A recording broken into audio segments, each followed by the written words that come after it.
You're watching the Action Sports Jacks 24/7 network. Now it's time for the Brent and Austen Show.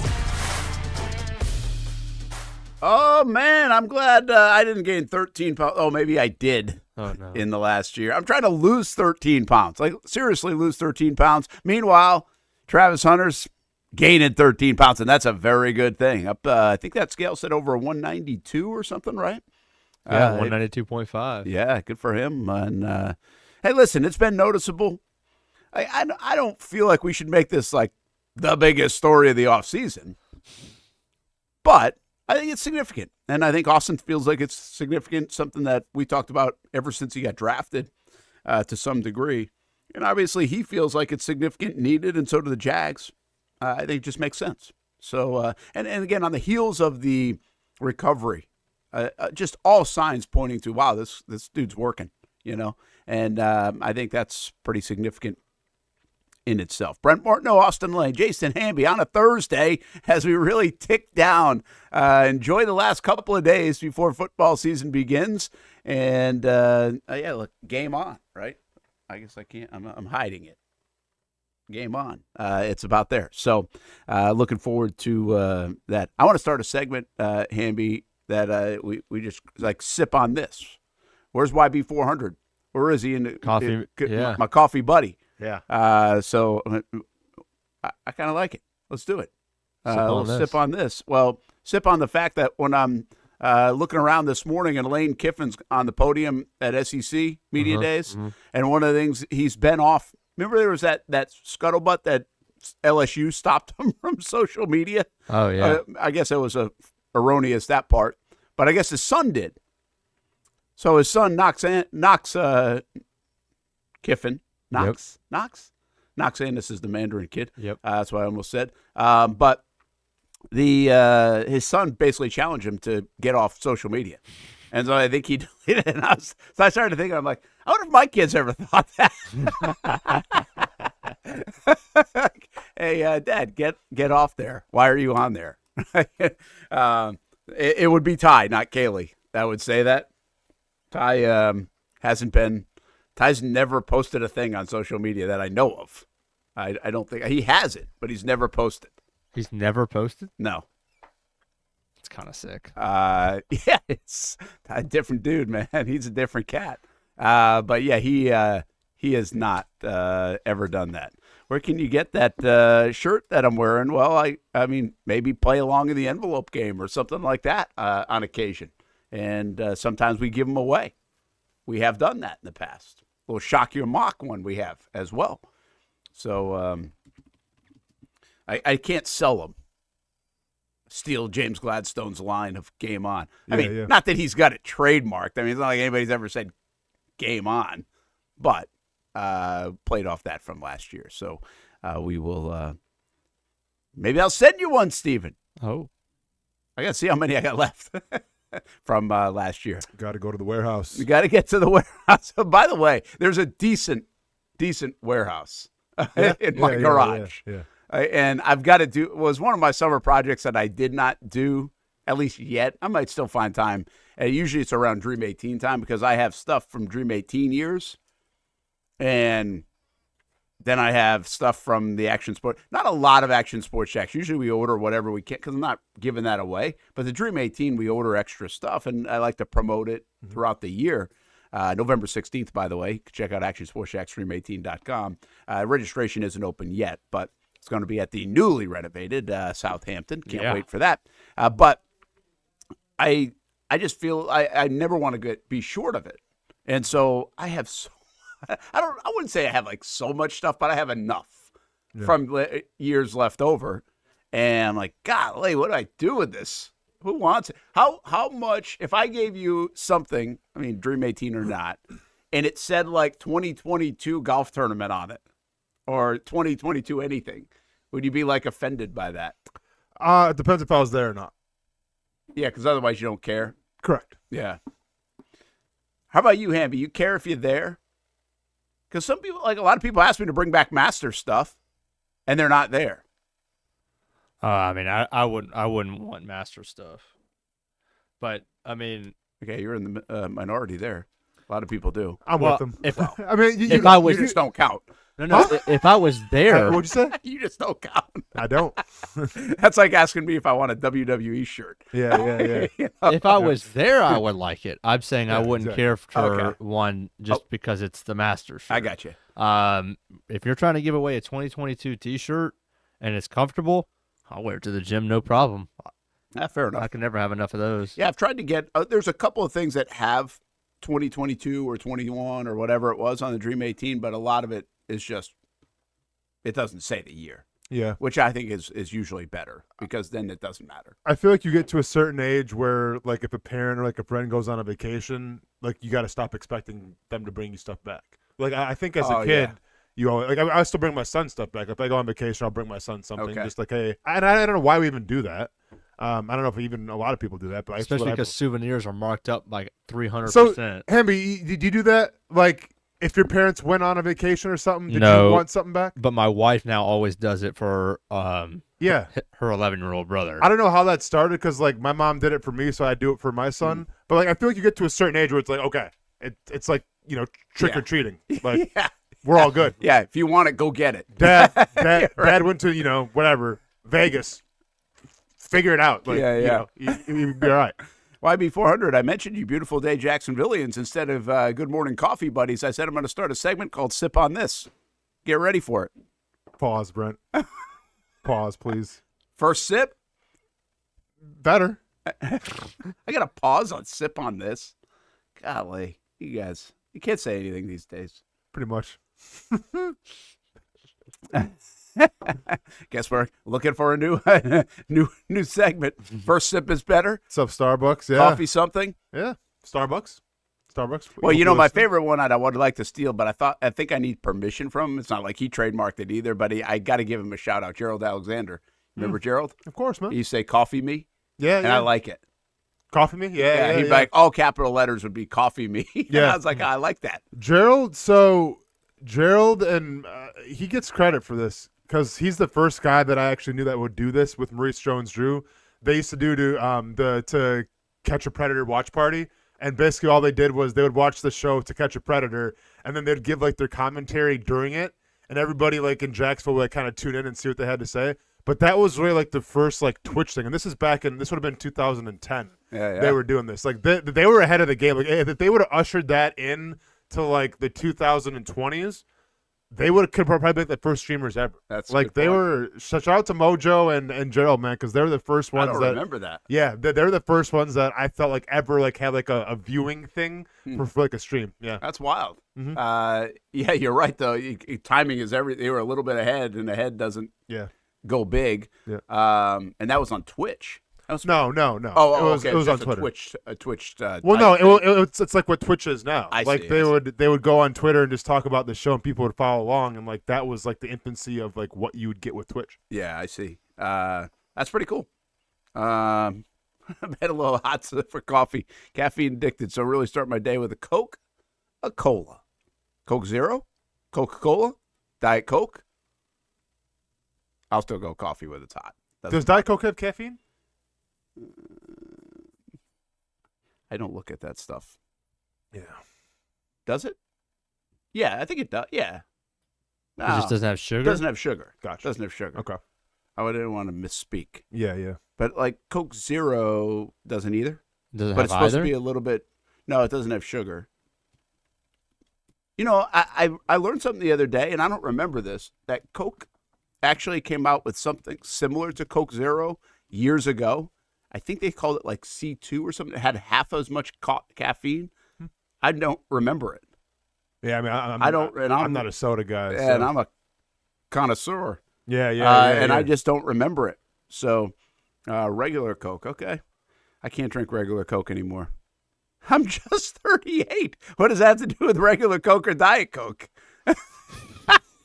Like, regular Coke. I can't drink. I drank so much regular Coke, Swedish Fish, Skittles, Tootsie Rolls, all those things in high school and college. I mean, all the time. That's why I'm at the dentist now, I think, like a lot. But I can't go Coke anymore. I get a headache. Okay. I just can't do it. Yeah. Is there anything you get an instant headache on? You don't drink soda anyway. But Golf. I mean, You got to give him credit. That was pretty quick. That's pretty quick. It's he's got to broaden his horizons. I think my horizons are pretty broad, my man. I can't wait Yeah, I till you don't lose know. the punishment in the following. That You know- you don't watch golf. Right. You know, You gotta watch golf. He's you don't got to think do the I'm- book report on golf. you don't think my horizons are broad? You don't think I'm cultured? Cultured and golf are two different things. I know. That's why I don't watch golf. Speaking of, did you see Charlie Woods? Somebody took a camera shot in his backswing. It's just like his dad. He swore a little bit on the tee yesterday. How old is he? He's 17. Okay. He's 17. Old enough to swear then. Oh, yeah. Okay. But he does have a lot of the mannerisms That's of awesome. Tiger. Yeah. It's wild, though, because he's not like Miles. He's the same age as Miles Russell. You've heard me mention his name. And Miles is like the young kid, number one junior in this country from Jacksonville. Yeah. I seen a and- tweet about him.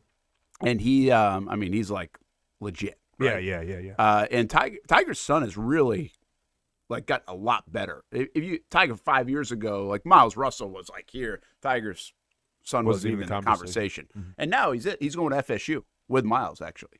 Tiger's son. Oh, they're both going to FSU? Yeah. That's cool. And they're buddies. And so Is that NIL pretty big in golf? I think so. Yeah. Yeah, I've heard Miles getting like for 7 him. figures. Good for him. Now, Damn. I don't know what the Charlie Woods one is. But I feel like if your last name's Woods, you're getting an NIL deal. I know, but isn't it kind of funky? This is yesterday. Tiger Woods' No, this is son? his kid. Yeah, this is his kid.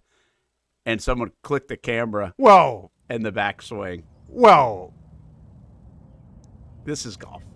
These. Are I know, golfers. but like I also think that wasn't a really good shot regardless. I Like think so, you're probably right. yeah, I think you're probably right. But what I was getting at that's was something I would do. like again, he's improved a bunch. I give him a lot of credit. He's really elevated his game, and I mean, I don't know if I'd want to follow in my dad's footsteps like that. You know, Hell no. but he's, by all accounts, nice kid, doing pretty good, going to FSU, all that stuff. But I think he's going to get like the NIL and all that, and because of people are attracted to him, like because of that, because of the lineage, And I don't know if everybody's son that's famous, you'd be like infatuated with watching play their sport, but maybe you are. Like I don't know if Ken Griffey Jr. has a kid. Are you, even if he's just okay and not like the number one prospect ever, are you like watching him? I'm good.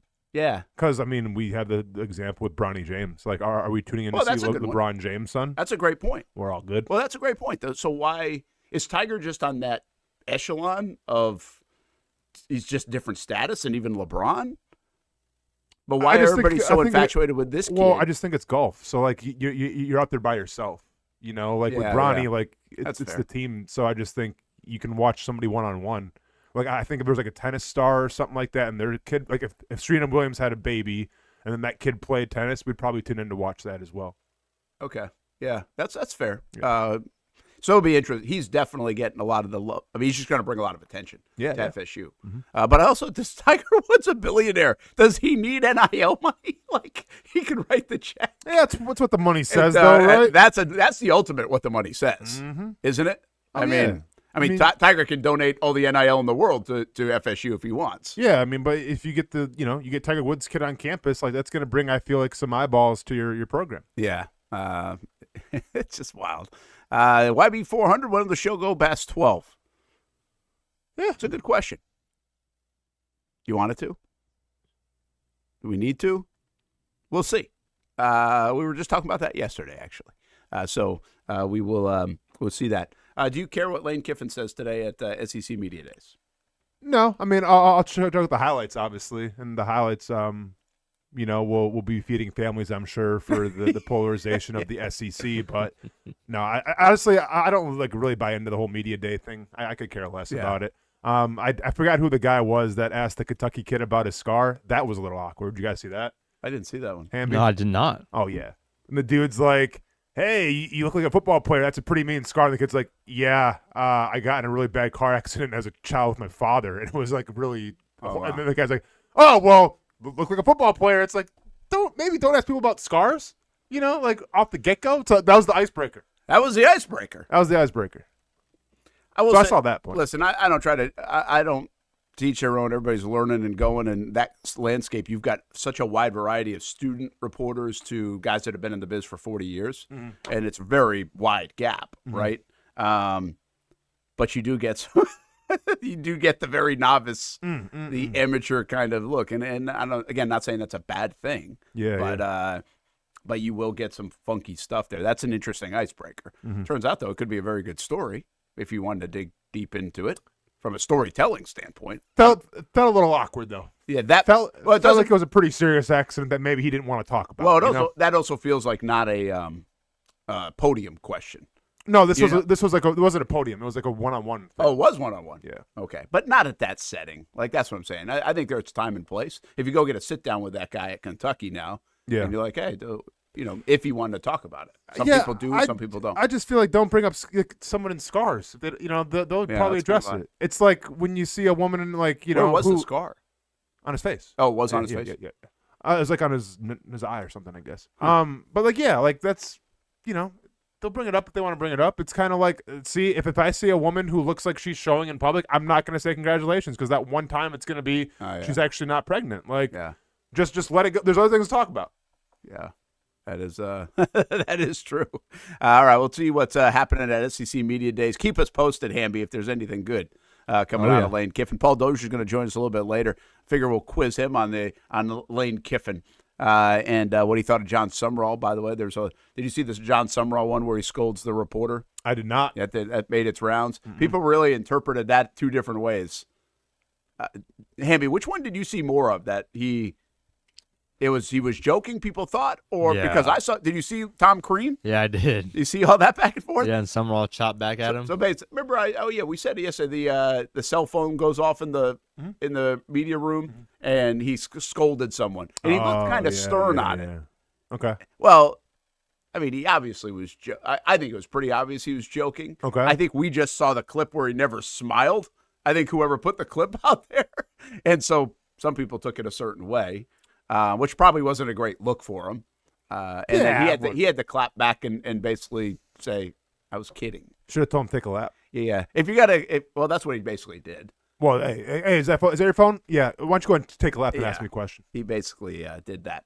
Hey, the story floating around now, there's I don't know who originally put this out, but the whole Patrick Graham, who interviewed for the Jacksonville Jaguars, the Raiders defensive coordinator. Yeah. Remember that during the Liam Cohen hiring process, and the Jags had brought a handful of people in, and the story is right here. You can read through it, but he basically was left waiting for them at a restaurant when they brought him in for dinner and part of the interview because they had circled back on Liam Cohen.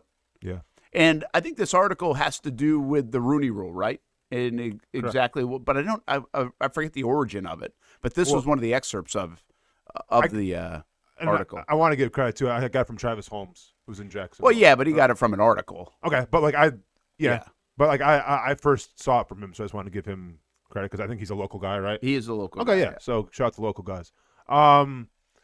Like once again, like you get what was happening, and take the Rooney Rule thing out of it. Like, yeah, that's its own separate entity right there of like, depending how you feel about the Rooney Rule. But I just think this is more of, the NFL, if you're a coach, if you're a GM, if you're an owner, like you're in the people business. And like that is not a good example of how I feel like somebody should be treated. Yeah. Now you got Liam Cohen and obviously it all worked out for everybody, but I feel like this could have been approached a different way, right? Because when this guy's waiting at dinner for a meeting that was scheduled for him to be, interviewing for the coach of the Jacksonville Jaguars, and they're trying to negotiate the Liam Cohen deal, nobody shows up. I think, once again, you got the end destination that you wanted, but it's a bad look of how you got there. And this is, speaking from personal experience, I've told this story before. I was supposed to sign with the Seattle Seahawks. They let me know on it would have been on Thursday that I'll be signing on Tuesday after their game on Sunday. They're gonna, because like the schedule resets on Tuesday, so go there Tuesday, sign my contract. I go to Seattle on Tuesday, pack up all my things for a couple months, getting ready to sign my contract. I sit in the lobby for 2 hours. Nobody comes to get me.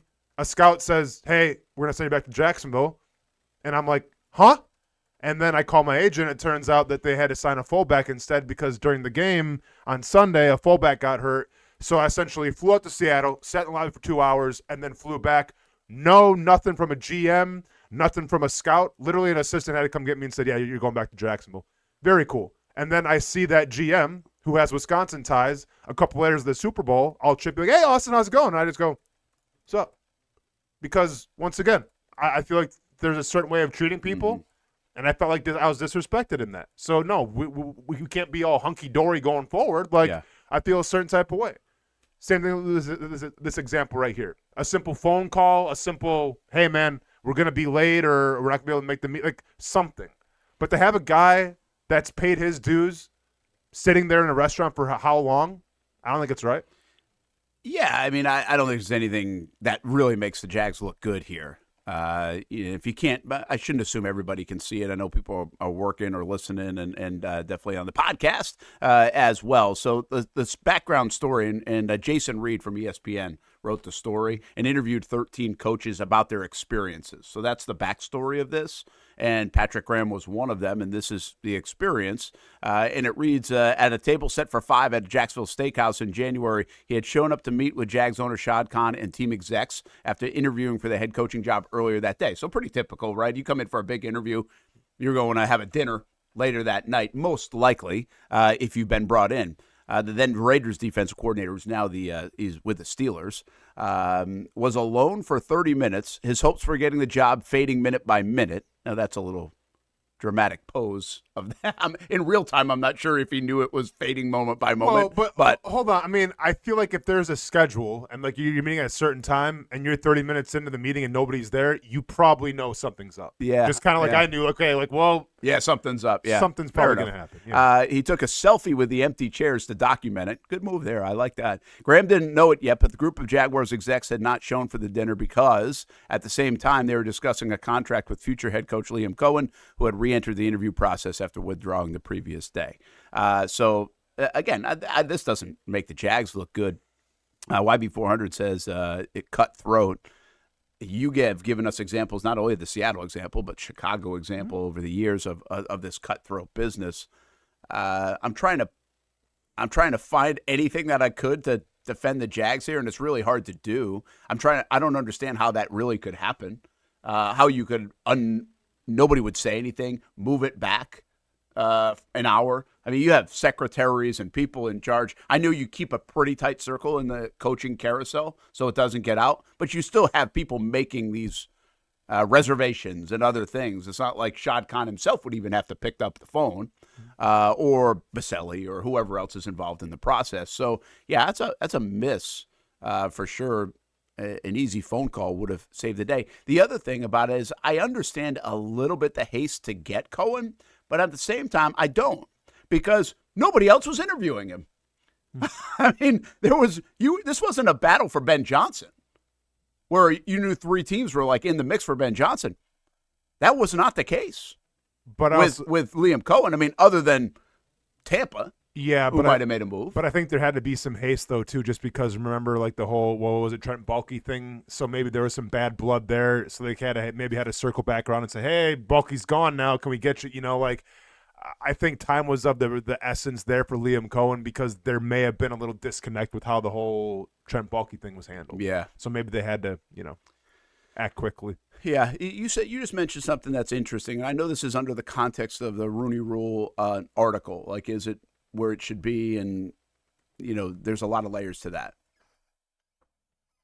I think you said it's almost separate from the Rooney Rule, just the way you do business. The NFL, sometimes the way it does business. I guess what I'm trying to get at is, I mean, this could have been a white coach that could have been left at the table as well. And the NFL Jags just trying to get their guy. No, this looks bad regardless if it's a white coach, Asian coach, black coach. Yeah. Like this I think it's a bad optic for the Jaguars. Now, we can get into the Rooney Rule and everything, like how I think they treat that as a handout or like doing a favor as opposed to like trying to hire the best candidates. Yeah. Now, maybe some great candidates have come out from the Rooney Rule, but I think the fact of, well, hey, we got to do right by this rule and offer them a little handout, like, I don't think that's right. I'd like to think there's enough integrity in the NFL where the best coaches get hired, but I've been on record saying that that's not always the case either. So. Yeah, I mean, listen, in real time when Patrick Graham was interviewing for the job, did anybody else think that he was getting the job? Probably not. No. But at the other part of that is that's an opportunity to go interview and get reps and practice, and that happens for everyone. You know, I don't know exactly. Some of the Campanile interviews. I don't know if he was really a front runner for a lot of the jobs, but it was certainly an opportunity. So, and then you can work your way in to become a front runner, or at least be part of the mix. So you want that opportunity so you can at least try to go impress people. Here's the thing about, is Shad Khan in huge trouble because of? No, I don't think so. Nope. The other thing I would say about the Jags is usually I feel like I've heard that they conduct business pretty well.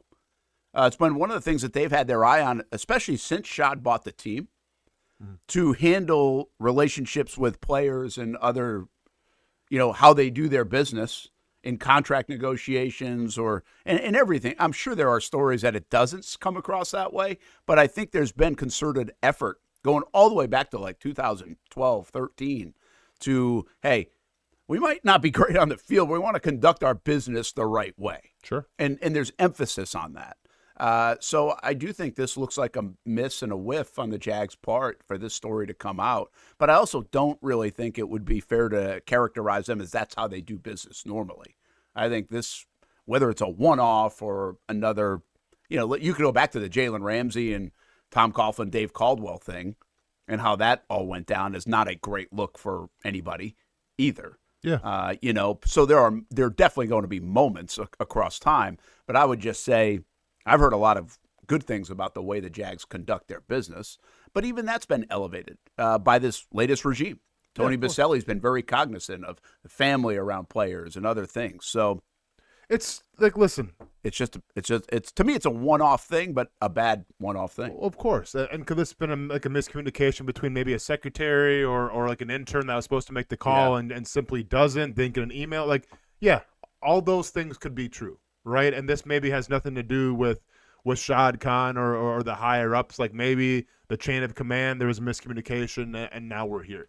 That may be the fact, but at the end of the day, this is the Jacksonville Jaguars, right? And it starts at the top. So do I think they're a greatly run organization? Absolutely. Do I think they have their doctorate in communication? I do. Is this a one example right now where somebody maybe be disgruntled and it doesn't look good? Yeah, and those things can happen, but at the end of the day, somebody probably didn't do their job, but it's always going to fall back on Shad Khan. Yeah, you just got to deal with the optics as they are and hope that you don't encounter this again. I'm always fascinated by the head coach job interview process anyway. Everything moves so fast. I mean, just the Liam Cohen one, at some point it will come out detail by detail by detail. I think maybe because you add stories like this into the fold, and it's just fascinating how quick you have to move to make a $12 million a year decision. But it's very much like free agency. I mean, that's the way the NFL works, and that's a $1 billion business thing. I mean, in normal business, maybe it's a $50,000 move, and that's the equivalent of a $12 million move in $1 billion business, where you just have to move pretty quick on some of these things. Brent Martineau, Austen Lane, Jason Hamby on a Thursday. The Jacksonville Sharks have a big game coming up on Sunday. They snapped a 4-game losing streak last week. Got a home one on Sunday night at 7:30. Against Green Bay, and we're going to have the quarterback from St. Augustine High School, Sammy Edwards, on the show around 11 o'clock today, plus Paul Dozier stops by. We'll keep you updated on SEC. Are you watching soccer after the World Cup? And if you are, sorry. Well, oh, man, come on. English Premier League starting up pretty soon. Don't be a hater. Yeah, well, I want to ask you that, seriously, especially you, because you were so locked in. I think a lot of us were locked in, but you were so locked in. And has even your fandom raised up where Saturday mornings now you're glued to a little bit more soccer? I do think people will be sampling it up. Now, hopefully they didn't sample the one moment yesterday. But overall, I think they will sample it. We'll be back, Brent and Austen Show, on the Action Sports Jacks 24/7 network. And, yeah, we're going to get into this. I know we've had this on a docket for a little bit. Talk about mistakes, right? And, honestly, I see how this happens. I really can see how this happens. But am I being naive about it? Where does LeBron end up? We'll talk about it when we come back. When we say the Action Sports Jacks 24/7 network is everywhere, we mean it. If you don't want to see our ugly faces and you just want to hear our takes, listen to the podcast. It's up 30 minutes after every live show. Spotify, iTunes, Apple, Google Play. It's really that simple. Just pull out your phone. I'm on Spotify, Action Sports Jacks. Every episode is right there, split into hour chunks, so you get exactly what you're looking for. I think it would be a better chance that Branson Combs wins the weak side linebacker spot than Wyatt Milam wins the right guard spot. And that's more because Patrick McCarry has done more in the league. Stupid take. He's more. Maybe you only have 15 minutes before the kids come home. You don't have time to listen to the full show. You're craving Jags content. The YouTube page is for you. We have a separate playlist called Brent and Austen Show Segments. It's Jags-only conversations right there every day. Subscribe. Don't miss any Jags content. Action Sports Jacks. If you don't see a pit, it ain't legit. When you hear that, you think Bono's Pit Barbecue, a staple in Northeast Florida now for 75 years. A place that feels like home with friendly service, a meeting place for friends, family, or business occasions. On the menu, the corn nuggets are a favorite in our house, but there's something for everyone. Sandwiches, platters, salads, sides, desserts, and family feasts. You see Bono's all over the place in Northeast Florida. You know, there are almost 20 locations in the Jacksonville area now, so stop on by, sit down, and dine in with Bono's. You can also take it to go. There are drive-thrus in many of the locations, and they have delivery options too. Just download the Bono's app to make things easy. I signed up for the loyalty program, and you can too, to get special offers. If Jacksonville is home, few things feel more Jacksonville than Bono's Pit Barbecue. Celebrate 75 years and many more to come. Bono's Pit Barbecue. If you don't see a pit, it ain't legit. In this video, I'm going to show you how to easily access Action News Jacks Now using your Roku device. First, launch Roku. Next, use the menu list to scroll down to the search feature. Then, use the remote to enter Action News Jacks into the search bar, and then click Action News Jacks thumbnail. Once you see this screen, go ahead and select Add App. Wait a few seconds for it to install. Once it finishes installing, press the star button on your remote and click on Move App or Move App to the top. Finally, select the app back on your home screen to open it. Now you can watch all the great content on Action News Jacks Now. Live daily breaking news. We have breaking news happening right now in Clay County. First alert weather and traffic. Looks like we have a tornado warning. Let's take a look at that. Action Sports Jacks 24/7. We've got the Brent and Austen Show daily, live sporting events, and long-form interviews you can't see anywhere else. And shows like Law and Crime and much more. And that's how you access Action News Jacks Now using your Roku device. Baker's Sports. It's a hometown business filled with hometown people trying to make you feel right at home. Chris Conley, Jacksonville University. Walker Wright, class of 2018, West Nassau High School. Michael Young, Fletcher High School. Baker's Sports started in a grassroots way and now outfits much of the Southeast. Samuel Coffrin, Paxton School for Advanced Studies. High school sports, travel sports, youth sports of all kinds. They are a one-stop shop carrying Nike, Adidas, Under Armour brands, and more. Vincent Caldes, Oak Leaf High School. Tony Mazzio, Sandwood High School, class of 2002. Whether it's sports teams on the field or it's your team in the workplace, like our Action Sports Jacks team, and community events like the Dream 18 Golf Tournament, and many others. Cole Tilley, Hilliard High School. Reagan Webb, Eagles View Academy. Look good, feel good, play good with Baker Sports. Custom sports apparel since 1997. Shop with the hometown team at bakersport.com. Action Sports Jacks 24/7 is your home for high school football in the 904. Get ready for each week of action Tuesday nights at 8 o'clock with the Blitz Breakdown, talking everything high school football in the Jacksonville area. And when the lights get bright on Friday night, Action Sports Jacks 24/7 is there with live broadcasts of our Game of the Week and the Friday Night Zone Blitz, giving you live looks into the biggest games in the area and coverage lasting until midnight. Here's the kick, the snap, the hold, the kick is blocked! And they're going for the end zone, and they got a guy! Touchdown! Illinois! Find these broadcasts available on YouTube, X, Facebook, and of course, actionsportsjacks.com. And the action doesn't stop there. Find even more high school football on the Action Sports Jacks social channels with content posted throughout the week. When you're looking for the best high school football coverage in the 904, Action Sports Jacks 24/7 is ready for the blitz. Welcome back to the Brent and Austin Show, streaming on the Action Sports Jacks 24/7 network. Oh, soccer is back. How does that happen? And go from watching some World Cup greatness to a blooper. Yeah, could you imagine? Hey, I kind of got into the World Cup. I'm going to give the MLS a shot for the first time. And, okay. Yeah. I mean, the absurd happens in sports, right? Like, you run the wrong way after a turnover in football sometimes. Like, it does happen. Yeah. Baseball, you drop a pop-up, an easy one, a Little League kind of one. Mm-hmm. See if I can time this right. NBA, you miss a dunk or a layup or whatever else. Mm-hmm. Gosh, this looks impossible if you're a soccer player that this happens. Like, you have one job. Yeah. He plays in Argentina too, right? The Rios Neo guy?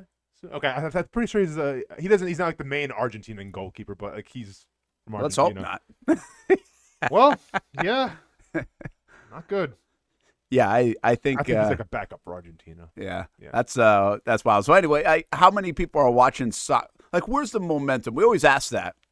Ask it with hockey coming off the gold medal, and we kind of know where it's going to go. It's like, listen, it's not going to all of a sudden send millions of people watching NHL games, probably, or helped make it a ratings, frontline thing. What's that? It helped ratings though. Did it? Yeah, I mean, didn't me and Happy talk about this? Where or maybe it might have been me and Chandler. So the Hurricanes Vegas Knights was the biggest you had that, viewership since like the 2000s. Okay, but so you think that was the domino effect of the Olympics earlier in the year? Do you think people are tuning in to watch the Las Vegas Knights and Carolina Hurricanes? Are those like two storied hockey teams? Yeah, I have no idea. Especially some of those numbers are just. I mean. You're at streaming platforms now. Everything's bigger. Okay, there's not a sport that isn't doing better than it did. Sure, but like they also had the Four Nations 2 years ago, and like the Florida Panthers had the Kachuk, and like they didn't do as good as Carolina and Las Vegas. Yeah, so maybe it is. I do think it made a difference. Yeah, the Olympics. What I don't know is if the next couple of months were like that. Every time they showed a Sunday night hockey game, didn't ESPN try to do something? With like a weekly hockey game. This year? I mean, there's like primetime hockey games. They did some primetime hockey stuff, or I don't know if they do like on Saturdays. You're jumping in here, Weber. You're forcing your way on our show. I have no problem doing that. And teasing ahead to Fleet and Footy, we'll cover this topic more in depth at 2 o'clock. We do a full hour of soccer talk every Thursday at 2. The problem here is that you're behind a paywall. You might try to get this push, but all the MLS games are on Apple TV. And I feel like that's where you run into a barrier, where you're not making it easy for the fans to come and watch. Yeah. You're making them have to drop. For hockey, you didn't have to do that. You have to make them drop some bucks to try and go and watch your product. That's fair. And then you get a howler like that one, which is a howler. That's the name of that term. Is that what that is? When a goalkeeper just makes an absolutely awful play that allows a goal, it's called a howler. That's actually a fitting name. Yeah. Right? Now, thankfully, Miami won that game because I feel like if they didn't, then that probably would have stuck with him a little longer. Yeah, that was rough to watch there. Obvious. Messi was not. He's not. He's taken like 2 games off, I think. But was he even there? Like, was he on the bench? I'm not sure. Maybe in the luxury suite since he owns the team in the city. I don't know. Doing that and looking over and seeing my teammate being Messi. After he just went to a World Cup final. Oh, dude, I would. Oh my gosh. I couldn't show my face to Messi. Yeah. Like dudes like putting on an all-time performance at the World Cup, and then I do that and totally whip on the ball. I'm just gonna see myself out. Yeah, it's got to be a drop off big time when you just go to what you played in. To just get back to your normal, even the EPL. I'm not saying just the MLS. I mean, if you play in the English Premier League, it's that first couple of games to get back in. Like, there's no nowhere close to the adrenaline. Same thing like the hockey guys had to deal with and other people. But the adrenaline might not be there, but the paycheck is. The paycheck and then the talent for a lot of teams. Is the paycheck there for the MLS guys? Well, probably for Messi. For some of them, yes. But the prospect of showing that you can go get one somewhere, they're constantly being evaluated and trying to be bought up by the bigger clubs. So I mean, there is that aspect of it. Is there an MLS minimum? I don't know if there is a minimum. That's probably why Messi's taking a couple matches off, though, too. It's like, well, one, I don't know if he's tired, but probably tired. I would say he's probably tired from running around in this little spot. Now he did. Hayton. He did run. He did run amongst the smallest amount of distance on the field throughout the course of the tournament because Dude ran 5.8 miles in the semifinal. Yeah, I mean. That's a distance. I don't think I brought that up to you, actually. They were getting on him a little bit that he didn't do enough in the championship. Yeah. In the final. Like, there was a little, like, hey, okay, I get it that you normally do this, but this is the final. Right. Yeah. I mean, fair or not, I don't know. Well, that's when you count on him to score from a free kick opportunity. Like, that's his bread and butter, right? Yeah. That set piece is when you expect the Messi magic to happen. Just didn't happen, which it doesn't always happen. That's part of those free kicks. Of course. You see the ones that go in. You're not seeing the ones that don't go in, and there's a lot more of those. Absolutely. Than there are the ones that do it's go in. like golf. Yes, right. The good shots. You see the good shots. It was the same thing with Mbappe in the finals. Like he had a couple free kick opportunities, and like he can kind of whiffed on him a little bit. It's like we're not accustomed to seeing Mbappe miss him like that. Yeah. You're used to seeing the good ones. So what's the tick up? It's going to get a tick up from the World Cup, I would imagine. There's some momentum here, but you're also like in the States specifically. Obviously, it is. I don't know if it is what it is, and maybe it gets a tick up around the globe. It's already up around the globe now. Maybe in like Cape Verde, they're going to watch a little more global soccer. Yeah. Some of these countries that maybe Paraguay, they're watching, but they already love the sport there. That's what anyways. I was thinking, so you have to hope for it to happen in the U.S. because of hosting. And I'm not even including Canada because you hosted a handful of games. Are you going to see that uptick there? Yeah. But they had a nice run too. I mean, it caught their attention. Yes, the national team did. Yeah. I'm wondering if the viewership from the fans up there will do anything. Yeah, it just worries me. Like, is the product good enough for MLS for Americans to get on board with that? Because like I've been like, if you read look on Twitter, everyone's like saying, all right, be Man City fans now. If you're an Erling Haaland fan, like you got to follow Man City. Which I mean, I was following them last year, and like it's cool, but like they're also kind of like the Yankees or the Chiefs of I feel like the English Premier League. So it's not like maybe the team that you want to just hop on the bandwagon for. Yeah, like it's not that is a bit of the problem is that in the U.S. we're very star oriented. Yeah. Where are all those stars from the World Cup going? Well, they're going back to Europe to go play for their club teams. Correct. With the exception of a Messi and Tim Ream, who brings in the viewership. So like the English Premier League might get a bump because it's kind of easy to access those games from American fans. Yeah. But like I wonder if it's going to hurt the MLS. Like. I don't think it's going to hurt MLS. I think it could have a little bit of a bump. I don't think it's going to be anything like the 94 bump. The 94 bump is well documented as what has driven the sport in the United States. You're not going to see that from this World Cup, I don't think.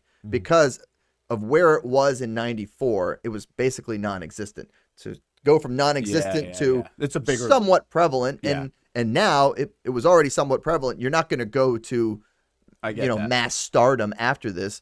Mostly because in, I don't know, 3, 4, 5 days, everyone's going to turn their focus to training camp and the NFL. That's the other thing. I mean, you walk right into football season. You're going right into football. It's not like this was May to June.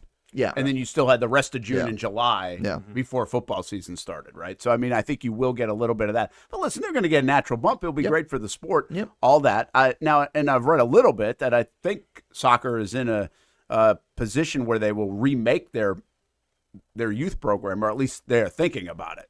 To the other criticisms that they got, and I actually think they're in a wonderful spot to do that. There's no failing. Yeah, like you're already not that good. Like the system you have isn't that good. Yeah. And so if you were to take the European model instead of the pay-to-play model that's in the United States in the youth programs, which is the one that's been criticized, well, go for it. Yeah. And by the way, in doing so, you might change the entire model that exists in youth sports, which people hate. Yeah. Like they're mad at. So if I were we have a whole show about it called No Gate Fees on the Action Sports Jax 24/7. If I were the powers to be in soccer, I think they are primed right now to take that leap and just throttle that thing, and change it. Here's the thing. The powers that be in soccer have have not done these things. I know. And they've had the opportunity to do these things forever. Not visionary, it doesn't seem to be. Yeah, I don't know. They make baffling decisions year after year, and it just kind of makes you go like, what are we doing? Stuart, let me ask you this. Do we as a country, if we want to be one of the top soccer teams in the world, is there need to be more emphasis on specialization? Because I feel like in this country, we always preach, hey, you want to play soccer, go play soccer, play football, play basketball, and like that's what we celebrate, I feel like, for the most part. In other countries, it's like you grow up watching soccer, I'm going to play soccer. It's soccer 24/7, right? So, like, is that really kind of the fundamental problem? Like, we can say, okay, they're not spending enough money. Like, I don't think money is the issue. I just think of, like, how the youth approaches the game of soccer in this country compared to every other country is just different. And I think specialization leads that.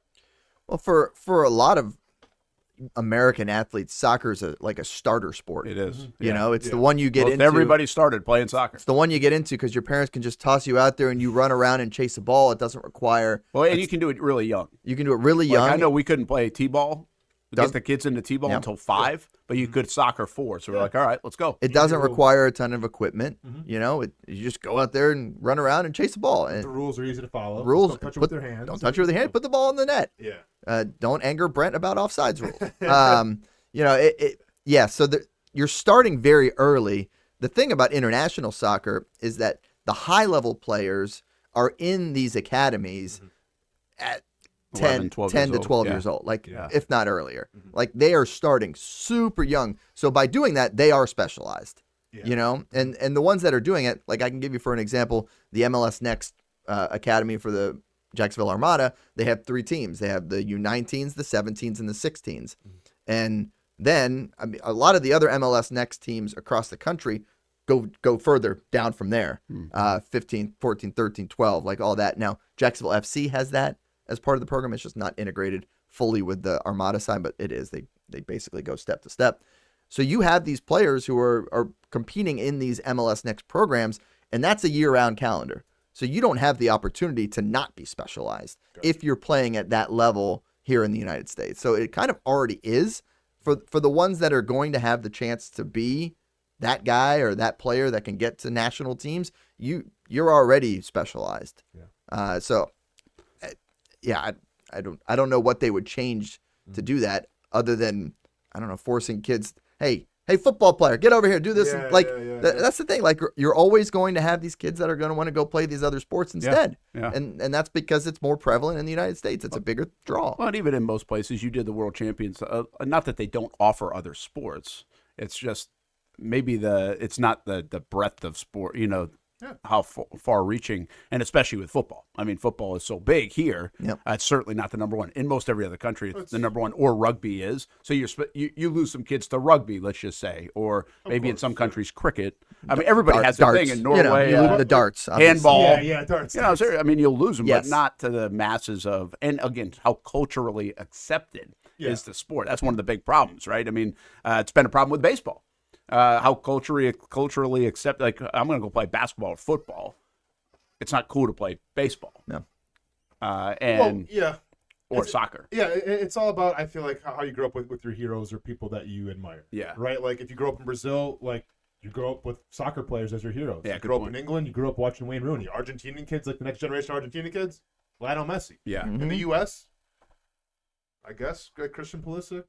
Yeah. Tim Ream, or is it like, is it Patrick Mahomes? Is it Lamar Jackson? Is it LeBron James? It's just don't have that guy. There's so many more options here, I feel like, and that means everything. Did you guys see the deal? I saw this recently. You might know about it. The David Beckham deal in Miami. Have you ever seen the numbers on that? I read this recently. The ownership thing. Yeah. So when he signed with the LA Galaxy back in 2007, when they got him, it said in his contract included a clause that gave him the right to buy a future MLS expansion team for $25 million. All right, and so MLS actually they later offered to buy it back from him for $50 million. That's how much. So they're like, wait a minute, he's got it $25 million. You can buy it for $50 million. Buy a clause. They wanted to buy a clause. Yeah. Basically, that was nothing had been started. Nothing. That was the idea. They wanted to buy the idea back. That's called a hedge. They were trying to hedge. Absolutely. Well, in 2014, he does it, and he buys Miami. He picks Miami. Smart. In 2020, they played their first match. In 2023, spent 4 years convincing Messi to join, and he does. In 23-24, revenue goes from $60 million to $200 million in a single year. Sheesh. And now Forbes values Inter Miami at $1.3 billion. All because of one player. Oh, because of one player. Yeah. I will say the rising stake. tide of the MLS, it's not just MLS that has, or not just Miami that has jumped in that valuation, by the way. So while it is a enormous skyrocket because of Messi, it would have happened with another star player, just maybe not to that degree. Yeah. So he's a 26% stake now. It's worth $351 million. So he could have. It's $25 million that he could have invested. Yep.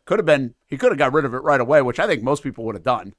Right? Said, hey, okay, give me 50. He didn't need it. He didn't need it, right? But I mean, just saying, he could have turned 25 into 50. Yeah, true. Boom, just like that. It was a terrific clause in a contract. And now right it's there, worth man. $351 million. Isn't that wild? Great stuff. Kind of forget about Beckham too, because Beckham was so big. Power. Yeah, I mean, Beckham was one of the first of these major international stars to come play in the MLS, and that clause is him betting on the future of the MLS. Yeah, and, great bet. And it was a correct bet. It really He did well. Yeah, he did very well. Because that started in 2007, by the way, and he doesn't see these kind of dividends for like 20 years. Yeah. But still, pretty remarkable, the finances behind. He's worth over $1 billion now. Beckham's worth over $1 billion? Yep. Wow. How many athletes are worth over $1 billion? That Spice Girls royalties too. Still That doesn't hurt either. Yeah. How many would you say over $1 billion? Spice up your life. Athlete wise, is LeBron in that category now? Has to be. Well, I don't know. A billion's a lot now. So how much billionaires? Yeah, Tiger is. I guess Beckham is. Jordan. Are you talking about Jordan is. Jordan's got to be. You see, I was reading much on that NASCAR money. Yeah. You see, it was like Jordan's mom, by the way, that stepped in early on in that contract. I don't know why this stuff's popping up lately on my timeline, but maybe because we were talking about athletes. They did a whole money. movie on it, right? But I haven't seen that. Oh, is that what era is about? Is that what that's about? I think that's about that era. About how his mom worked and negotiated the Nike deal. Yeah. I mean, if the movie's any sort of real life. Oh no, that is real life. Like Okay, she stepped in and was like, "Wait a minute, no. Yeah. If he wants a piece of it." Yep. And they were like, "Okay, fine," because he wanted to go to Adidas, right? Correct. I think it was Adidas. Yes. And so I didn't realize that mom stepped in. And I've never seen that movie. Is it good? I enjoyed it. It was pretty cool. But he wasn't even Nike's first option. Like he was like the fallback plan. Was he? Yeah. They're just like, all right, I guess we have another option. Let's try Michael Jordan out. Well, good call. Wow. Was it Ben Affleck that did that? Yeah, Ben Affleck and I forget who else is in it. Yeah. But he's like the main dude. But it's pretty good? Yeah, it was fine. I watched it on a plane. It was cool. Okay. Yeah. But anyway, now we'll look at him. Right. Obviously, mom saved the day on that one, it sounds like. Who else you got, Hamby? Anybody? Magic. Magic's a billionaire. Investments with the Dodgers and tons of teams. I never just know how much he owns of that stuff, right? Like Tebow's an owner in some teams too now, right? But I don't know exactly how much. And I never know if their face is on it more than their actual dollars are in it. But obviously Magic Johnson's is. Federer's a billionaire. What it says. That's not surprising because for many years, like you would always see like highest earning athletes, and it was never for Federer because of the tournaments. It's all endorsements. All endorsements because he's getting the endorsements with Rolex and like all these high end products over there. In I've seen Europe. the chart. He's made like 90 to 100 million like almost every year in endorsements or something. Okay. Like he makes a lot of money off. Where's Ohtani? Is Ohtani on it? Is he Swiss? No, they don't have Ohtani on it. Okay. Anybody else? They got a lot of money on Switzerland. Messi? Yeah, It's I Messi? was gonna say, They have Messi and Ronaldo on the fringe. Okay. Well, he's going to cross that fringe at some point soon. Yeah, Messi I would will. imagine soon. Because Floyd. Oh yeah, Floyd Mayweather. Yeah. Does he still have it? Does it count gambling losses? How does that? How does that work? Still have it. The Messi thing is like the big thing of his deal was that it included a piece of the Apple contract. Like the MLS's broadcast contract, a player has a piece of that, which is so out of the norm. But that was a big part that brought him in. So he quite literally has a piece of that apple pie. I still think at some point we're going there. What's that? I get it. Yeah. It's good, right? Yeah. I appreciate that one. You can always tell the people that aren't around Stewart a lot. Yep. Right? What? Because they enjoy my jokes? What is that supposed to be? It's like the subtlety. It's like every 12 minutes. Yeah, I know. If you're in the sports office. It's like how he slides it in. Like, there's no like punchline, like a big setup. It's like, yeah, I'll say it. That was a good one. And then either you get it or you don't. Like, I appreciate it. Now now you're making it much more a bigger deal than what it had to be. Yeah, You know? well, I know. Now you're putting pressure on him. Yeah, well, no, don't worry. He doesn't feel that. There's no pressure. He does not feel that pressure. It's all that's running around up here all the time. That That's is fine. not a thing. I actually think we might get there sooner or later. I was thinking about this the other day. I think where's that next horizon? We've talked about it a bit, but you pay quarterback $60 million, $70 million, whoever, where the money's so big. I think we will get into that kind of deal where I'm not sure Messi owns part of Fox or Mahomes owns part of Fox, but in essence, Brady does. I mean, he's making 30-something million a year. So I think they own part of the teams. I mean, you have private equity.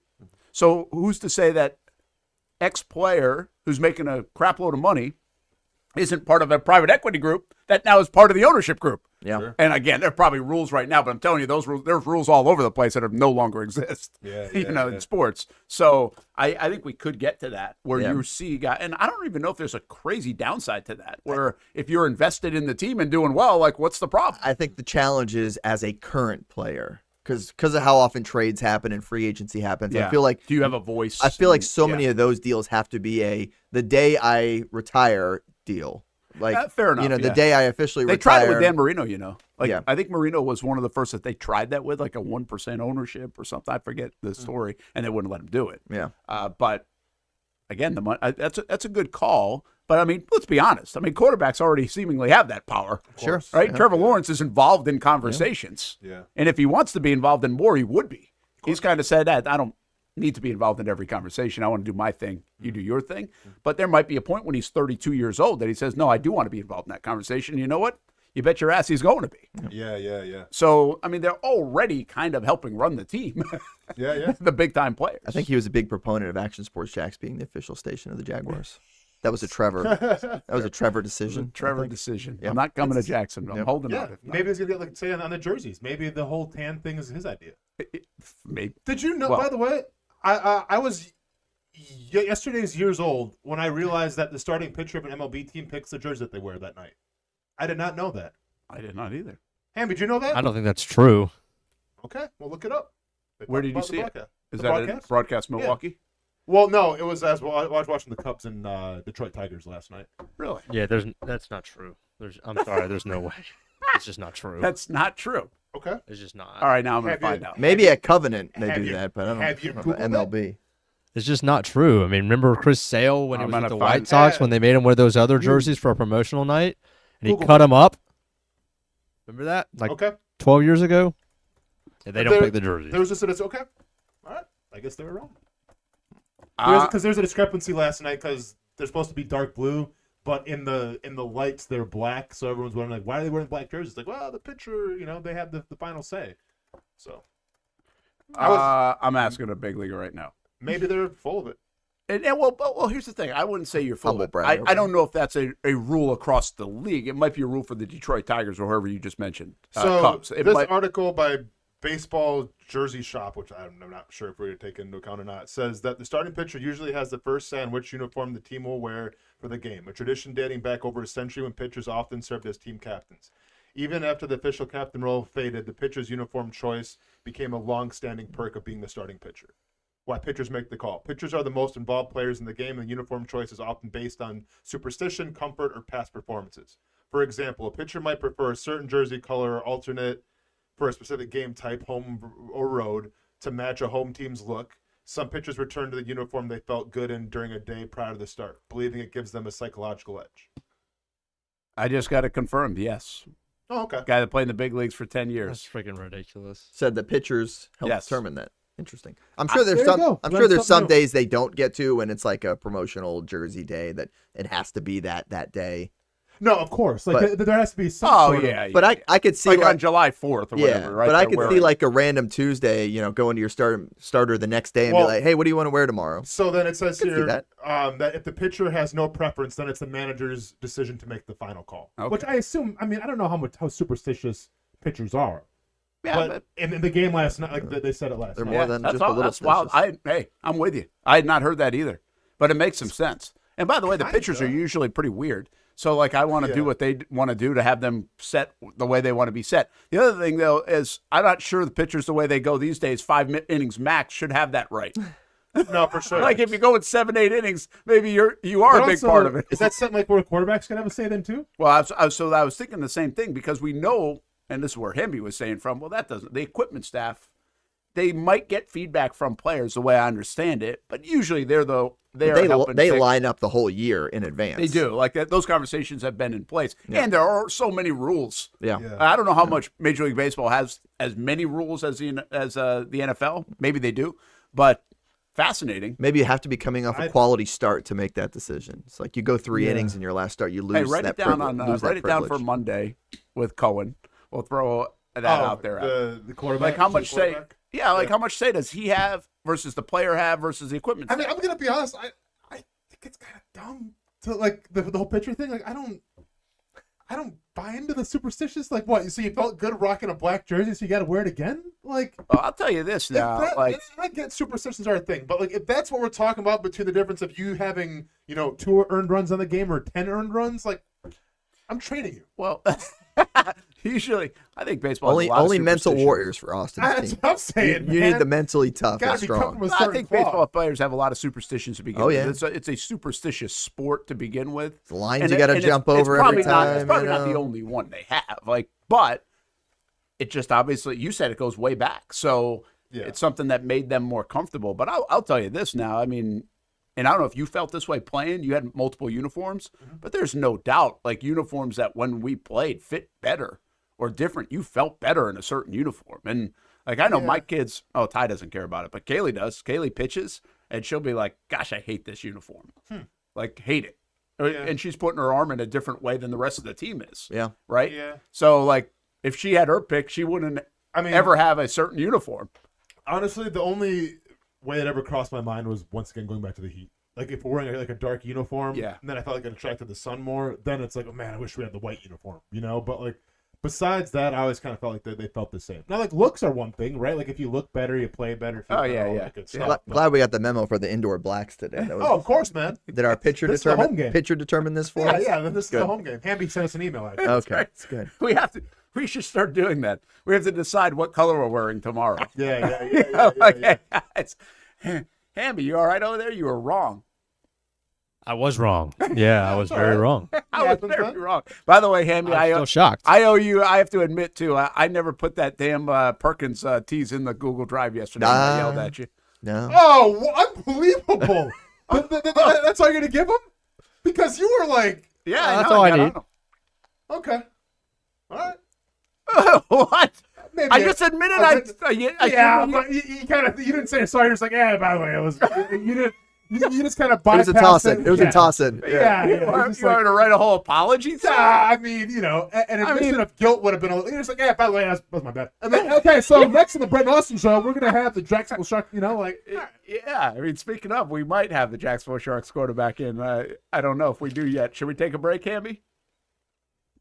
You don't know. Way to produce. No, here we go. I'm going to get on your ass again. Is strong because everything he thought about baseball has officially changed out the starting pitchers pick the uniforms. He doesn't know what to do. Dude, trust me, Hamby. I Googled it last night. I was in shock as well. They certainly did not do that in AAA. I know, obviously, the big leagues is different, but most of the custom like stuff like that you would think would be uniform, as in not like Star Wars night in AAA. Like, yeah. Well, no, but like the starting pitcher never picks in for the shrimp. Ever. I want R2-D2 instead of Jabba the Hutt. Like, yeah, I get it. It's AAA. I love it. Educational program. Yeah. And I got to watch the Cubs lose. Talk about a double whammy, bro. Wow. I didn't think the Red Sox were ever going to lose again. Yeah. They got dealt a disservice with the doubleheader. Yeah, I know. It's hard. It is so hard. I mean, I don't know what I looked back on this after the Orioles scored 4 in the first, and I was like, should have taken that Hard Rock thing out, man. Won the day game. Usually you split a doubleheader in Major League Baseball. And you've won 15 in a row. Yeah. Like, I don't know if the Orioles were favored or not in that game, but that was a pretty damn good bet. And they had their best pitcher. Well, then they probably were favored in that game. I want to thank the Atlanta Braves for holding down the top spot in MLB for a while. It's been fun. Time has passed. Top spot. The best record. Best record. Oh, dude, Top we've been spot. struggling for the last month. You've taken it over? Yeah. I think the Brewers are tied right now with the Dodgers, but That's pretty good. Pretty good. The Phillies never caught. He was worried, though, while he was on vacation that the Phillies might catch the Braves in first place. Man, they got to within bullets. 2 games at one time on my prediction. I mean, since You see how their game ended the other day? I did. 2 days ago? Oh, yeah, I did see it. Guy on That's right. second and third, 1 out, ground ball to the third baseman. Guy at third base runs for no reason. He gets cut down, and then the guy running to doesn't even get in a pickle. He gets tagged out to end the game. Since we're doing standings real quick, we get a Reds report, Brent? Yes, they Brought to you by a big dose of reality. Closing in on the number 1 overall pick once again Ah. at 47 and 54. Ooh, I ain't gonna get it done. Yeah. There's always next season. I tell you, base running and freaking outfield play in the big leagues is a circus. Sucks. Fleet and Footy coming up today at 2 o'clock. Good Yeah. to see you, Weber. Going to be a lot of fun. We're going to talk World Cup I and think- championship for the Jacksonville Armada U23s. They had a thrilling victory on Saturday. We'll get into Alabarujo. that. That's right. I like it. Maybe we'll drop an apple pie off Yeah, just for the show. drop us off a little, maybe a Dutch apple pie. Make it a good one. We'll be back. Attention Jacksonville drivers, we heard you loud and clear. You told us oil changes were taking too long, and we listened. That's why we're proud to introduce our brand new Nimnik Express service. We've added additional staff so you can get your oil changed without ever having to book an appointment. Just pull into our express lane and we'll take care of it. In the neighborhood, running errands, just realized you're overdue, just stop on in. No appointments, pull in, get out, get going. Nobody but Nimnik.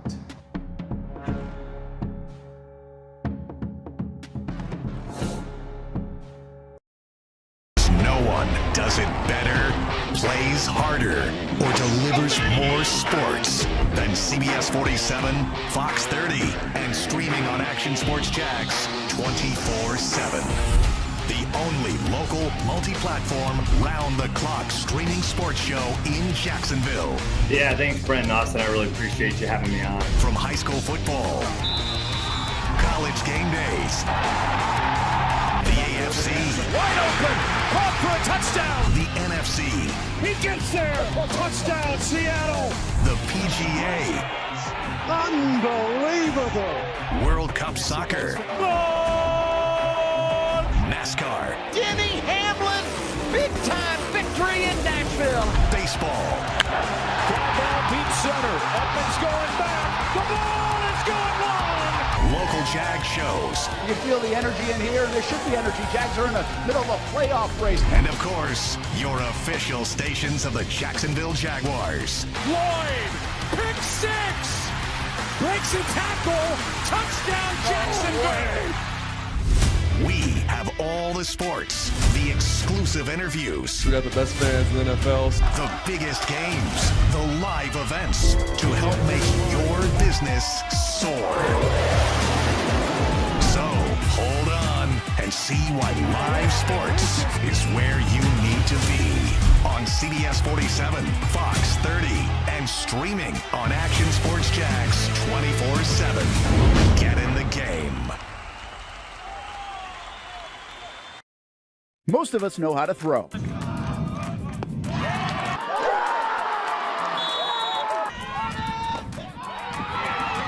But you need to know what to throw. I'm not talking about footballs, baseballs, softballs. We're talking about those items you need to recycle. Republic Services explains it easy. Recycling simplified. 1. Know what to throw. When in doubt, throw it out. 2. Empty, clean, and dry those materials. It takes an extra minute, but it makes a big difference. And 3. Don't bag it.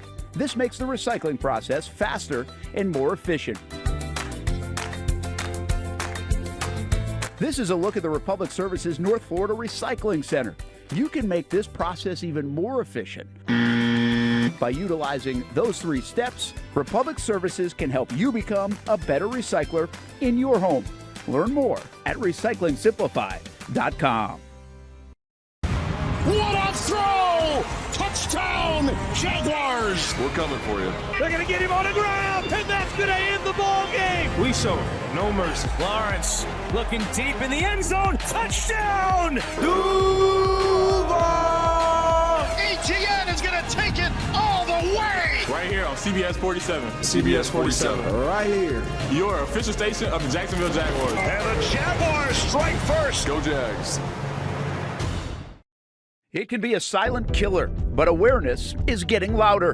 Blood clots take more lives each year than car crashes. And just like driving, you have to be defensive. A few easy ways to protect yourself or someone you love are to learn your Caprini risk score and ask your doctor about your blood clot prevention plan. Emily's Promise is a local nonprofit named for Emily Atkins, a young woman from Fernandina Beach who died after a preventable blood clot following a broken ankle. Her legacy is now driving change across Florida. The Emily Atkins Family Protection Act strengthens how hospitals screen for clot risks and train staff to recognize warning signs. Blood clots can affect anyone, including athletes, and the signs can be easy to miss. So be aware, be defensive, and help beat a silent killer with loud attention to risk factors and symptoms. Learn more at emilypromises.com. That's emilypromises.com.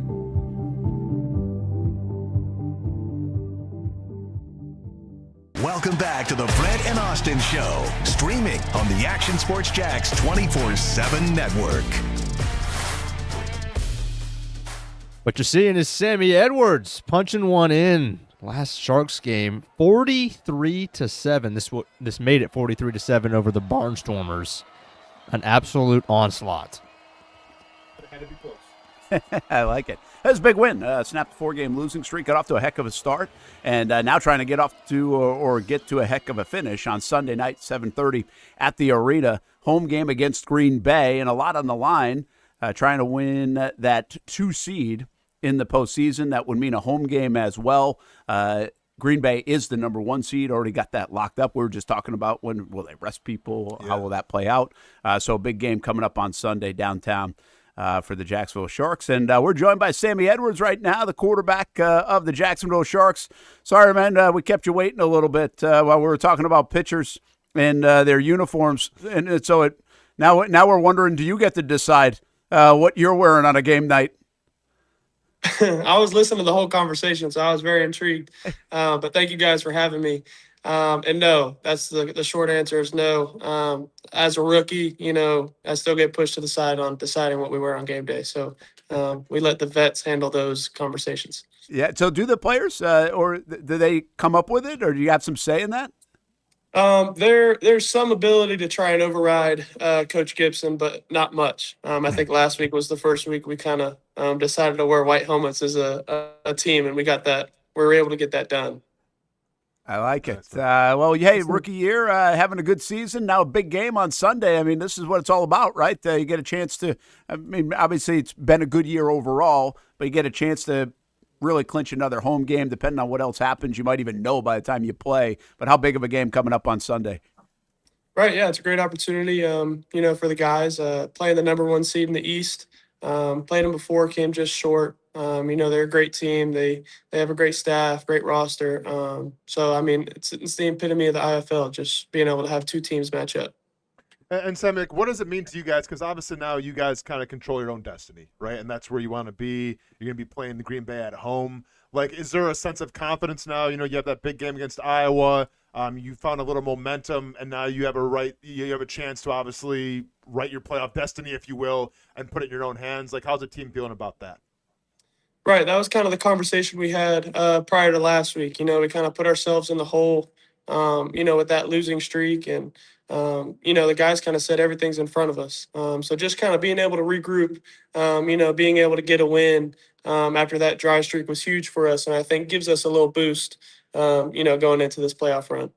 Man, I feel like it's been a long time since we had you on the Friday Night Blitz down St. Augustine High School. I mean, I guess it's been a bit, but it hasn't been that long ago. You graduate in 2020? 21. 21? What a cool ride that you're still playing for the hometown team now, and how fun is that to keep your career going after really a nice career at Valdosta State as well? Yeah, it's awesome. I went down to First Coast the other day with Jimmy Robinson. Got to see Chris, and it was kind of nostalgic. just being able to see, behind the scenes and how they do all that stuff. But, playing in town, man, there's nothing better. I'm able to have, I think one game I had 40 plus family and friends, members just come to the game and just allow them to just share the experience with them has been fun, and being able to, come home and, some of the guys aren't able to have that. So that's definitely a blessing to be able to do that. Sammy, obviously, you're in year one. You kind of halfway through the season, you come in as a starter and everything. You're coming from Valdosta. What is the learning curve like being a quarterback? Playing the college game, and then you come to arena ball where rules are different, formation, scheme is obviously different, everything. Like, how much of an adjustment period do you really need? And have you fully adjusted yet, or are you kind of still learning on the fly in terms of how to play quarterback in this league? Yeah, definitely still learning, especially becoming the starter as of recently. Even as the backup, it took me a good 4 or 5 games as the backup to just kind of sit back and just kind of visualize everything and get to learn the game. It kind of took me a while to do that. And, as a starter also, it was a little bit of a learning curve, getting to see everything, from first quarter to fourth quarter. And yeah, in terms of outdoor ball, the field's shorter, everything happens so much quicker. So everything you've kind of memorized and all the traits you've had from outdoor ball kind of go out the window real quick, when everything's got to happen sooner. So. Yeah, I'm going to dive into that a little bit more because it is fascinating. It is a different game. But, I mean, you're playing quarterback. You're throwing I don't know if you get through all your progressions. What to you is the biggest difference when you get the ball in your hands, drop back? What changes? I mean, is it accuracy even has to be more on point because of the walls and the tight spaces? Is it you don't have time to go through all those reads? It can give us a little more of what it's like once you get the snap to once you deliver the football. Yeah, I'd say accuracy and timing. When everything's shorter and the windows are smaller, and you have the same athletes that run just as fast, but in a smaller field. So you kind of have to make the decisions that much quicker. And with everything being condensed, the defense is able to kind of take more chances in coverage, just because they know the rush is getting there that much quicker. There's less space for me to move around in the pocket. Opposed to outdoor ball, the thing I found interesting is, the pre-snap element of outdoor ball is such a huge component, and kind of seeing where safeties are rolling, whether they're 1 high and 2 high. And, in arena ball, you can do so many different things because everyone's so compact in coverage and stuff like that. I find it interesting to kind of, it's harder to see those pre-snap pictures, and it's harder to kind of get a thought on what the coverage is pre-snap. So, in my experience, just being able to kind of sit back and take the snap and get that little quick snapshot of what it is post-snap, I think is the main difference. Do you get hit less in this because you're getting rid of it? I get hit way more. More? So, yeah, that's mostly my doing. I like to run around. In outdoor ball, they kind of teach you to, be smart and get down and stuff like that. Yeah. But right. And I mean, in this thing of football, I went and coached for a year, didn't like it. I didn't even know I was going to play football again. So, just being able to go out there and run around and maybe make some stupid decisions over the wall and stuff like that have been fun. So, well, and Sammy, I went to one of the early games with you guys, and you'd come in kind of as a sub, like in a running situation, like a 4th and short or whatever, in a goal line situation. I mean, playing arena ball, how much of an advantage is it to be a quarterback that can actually move as well, right? Because you think the game's so fast. I mean, the last thing you want to do is stand back there, the game happening fast and getting hit. Like, at least you have some great mobility. How much of an advantage is that to have in arena football? Right. Yeah, I think the advantage comes from the less, the smaller amount of D linemen on the field. They're not able to kind of create as big of a pass rush, and so that's when you see the biggest plays happen is, when the quarterback is able to find a lane. And in this league, it's such a positive thing to be able to use your legs, just because the DBs in coverage take chances and they make those decisions faster also. So they only have a certain amount of things to focus on post snap. So there's more things to account for in this league. And so, yeah, it's been awesome being able to use my legs. You just brought something up. I mean, post Valdosta career, you get into coaching. Where were you coaching, and then why did you jump back into this? You thought your football career was done. Then what fired that up again? Yeah, I went to Giants rookie mini camp, and then wasn't able to get on there. I went to Western Kentucky University in Bowling Green, Kentucky. My coordinator, Rick Bowie, who was at Valdosta, was eventually the coordinator at Western Kentucky in 2 years. So he's bumped up from Division II. He's now at UTSA, and one of the best people I ever met. That's the reason I went there. The connection we made when I was in college was just, it was more than a coach. He had my back. He invited me to come over there with him and just get to learn the game of football. That's what I thought I wanted to do. But just being there, something felt off away from family. So I kind of had that itch to play while I was still young. So decided to come back. Was trying to do some CFL stuff. That didn't work either. Anthony Tanza and Jason Gibson came calling. So I took the opportunity to go run headfirst into some walls. That's Austen Gibson, one of the best, by the way. He's got a great track record, obviously. So you're around good people in the arena game. Do a lot of these guys I know work on the side? I mean, you guys aren't getting paid NFL salaries. Do you do some other thing? I mean, what else do you do with your day and your time, like right now, or what's life after football look like eventually? Yeah, so, everyone has a side job in this thing. They practice in the morning and work the rest of the day. Some guys work nights. There's a bunch of grinders on the team. Me personally, I worked at the warehouse, my buddy's warehouse for, a couple months out of the year. And then something easy that, most of the guys do just from their experience of playing football is we train guys on the side. Mm-hmm. So our offensive line coach, Justin Renfro, he has his own training service. He's big into that.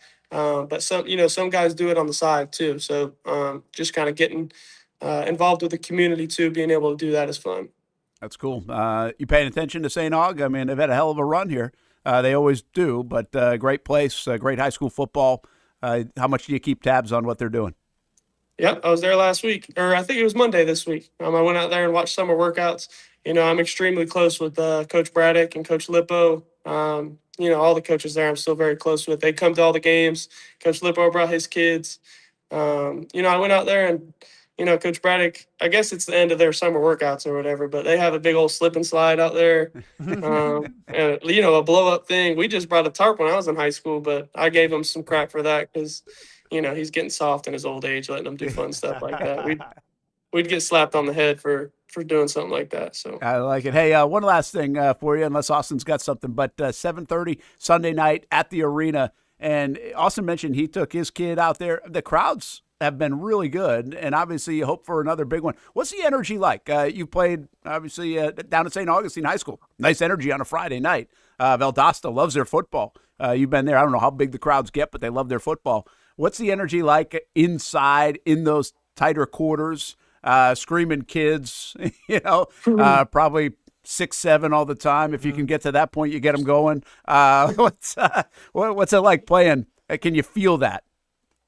Yeah, the arena game, it brings a different element. For whatever reason, just being inside and, home in a way, advantages are extremely different in arena football for whatever reason. Nobody's been able to kind of put their thumb on it, but, just being at home and especially in the Shark Tank, just hearing from other teams, we get rowdy too. And I think just the ability to be at home in such a big game and hopefully be home in the playoffs, I think is a huge advantage. So, the Sharks put on a great show at halftime and stuff.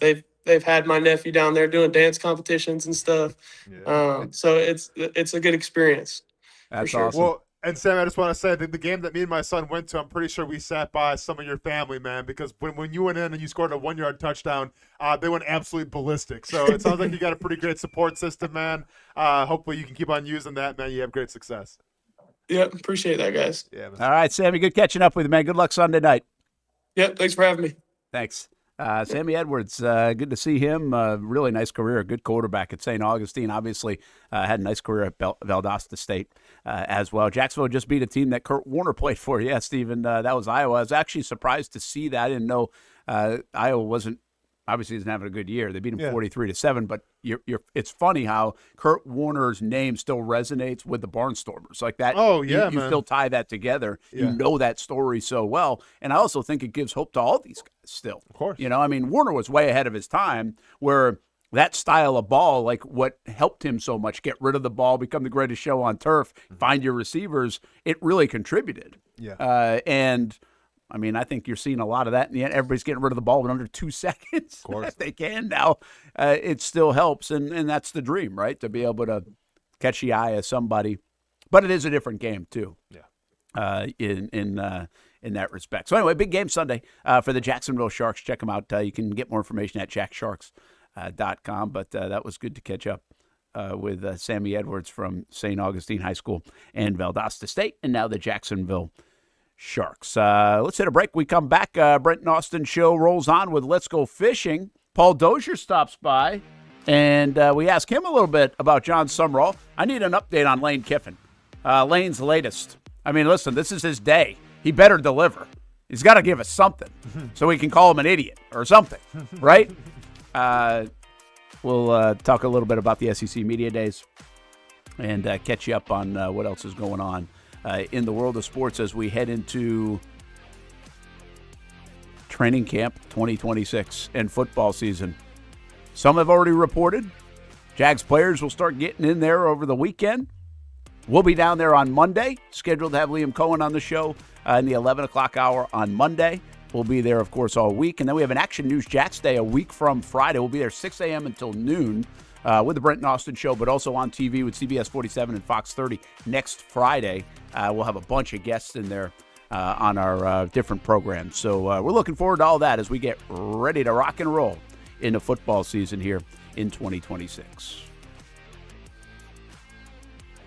Baker Sports. It's a hometown business filled with hometown people trying to make you feel right at home. Chris Conley, Jacksonville University. Walker Wright, class of 2018, West Nassau High School. Michael Young, Fletcher High School. Baker Sports started in a grassroots way and now outfits much of the Southeast. Samuel Coffrin, Paxton School for Advanced Studies. High school sports, travel sports, youth sports of all kinds. They are a one-stop shop carrying Nike, Adidas, Under Armour brands, and more.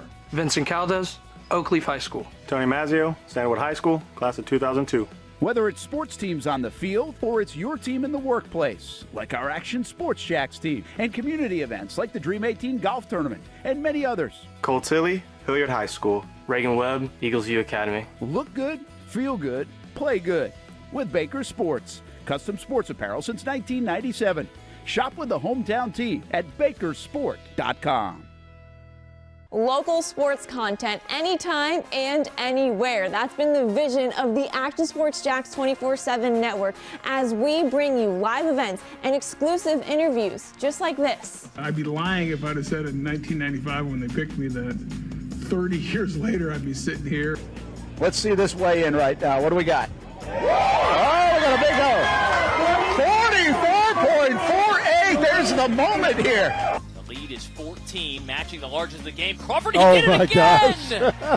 If we can't do the minimum of making it to the Final Four, then something's really not right. And it's only growing from there. So join the thousands of people that have been tuning into the Action Sports Jacks 24/7 network each week. Download the apps, save the website, or tune into any of our social media platforms as we bring you local sports anytime and anywhere.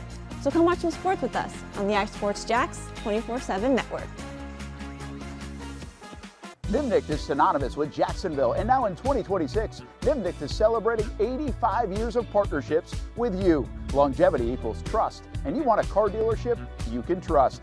Thousands of vehicles sold, generations of families, all part of the Nimnicht family of dealerships. It's nobody but Nimnicht, and part of the reason why is this is a first-class buying experience here at Nimnicht Buick GMC. You're not just a customer, you're a friend. This is about getting a vehicle that best fits you and getting you on the road, and also helping you and your family down the road. Congratulations to Jordan Matthews, our committed to the uncommitted player of the year. Nobody but Nimnik. They are there for you and your causes, your car buying experience, and they are there for you 24 hours a day at NimnikBuickGMC.com. Experience professional grade with big inventory and even bigger savings. And Jacksonville's only Car Bravo certified dealership. Nobody but Nimnik for 85 years. This milestone belongs to you, Jacksonville. It can be a silent killer, but awareness is getting louder. Blood clots take more lives each year than car crashes. And just like driving, you have to be defensive. A few easy ways to protect yourself or someone you love are to learn your Caprini risk score and ask your doctor about your blood clot prevention plan. Emily's Promise is a local nonprofit named for Emily Atkins, a young woman from Fernandina Beach who died after a preventable blood clot following a broken ankle. Her legacy is now driving change across Florida. The Emily Atkins Family Protection Act strengthens how hospitals screen for clot risks and train staff to recognize warning signs. Blood clots can affect anyone, including athletes, and the signs can be easy to miss. So be aware, be defensive, and help beat a silent killer with loud attention to risk factors and symptoms. Learn more at emilypromises.com. That's emilypromises.com. Most of us know how to throw.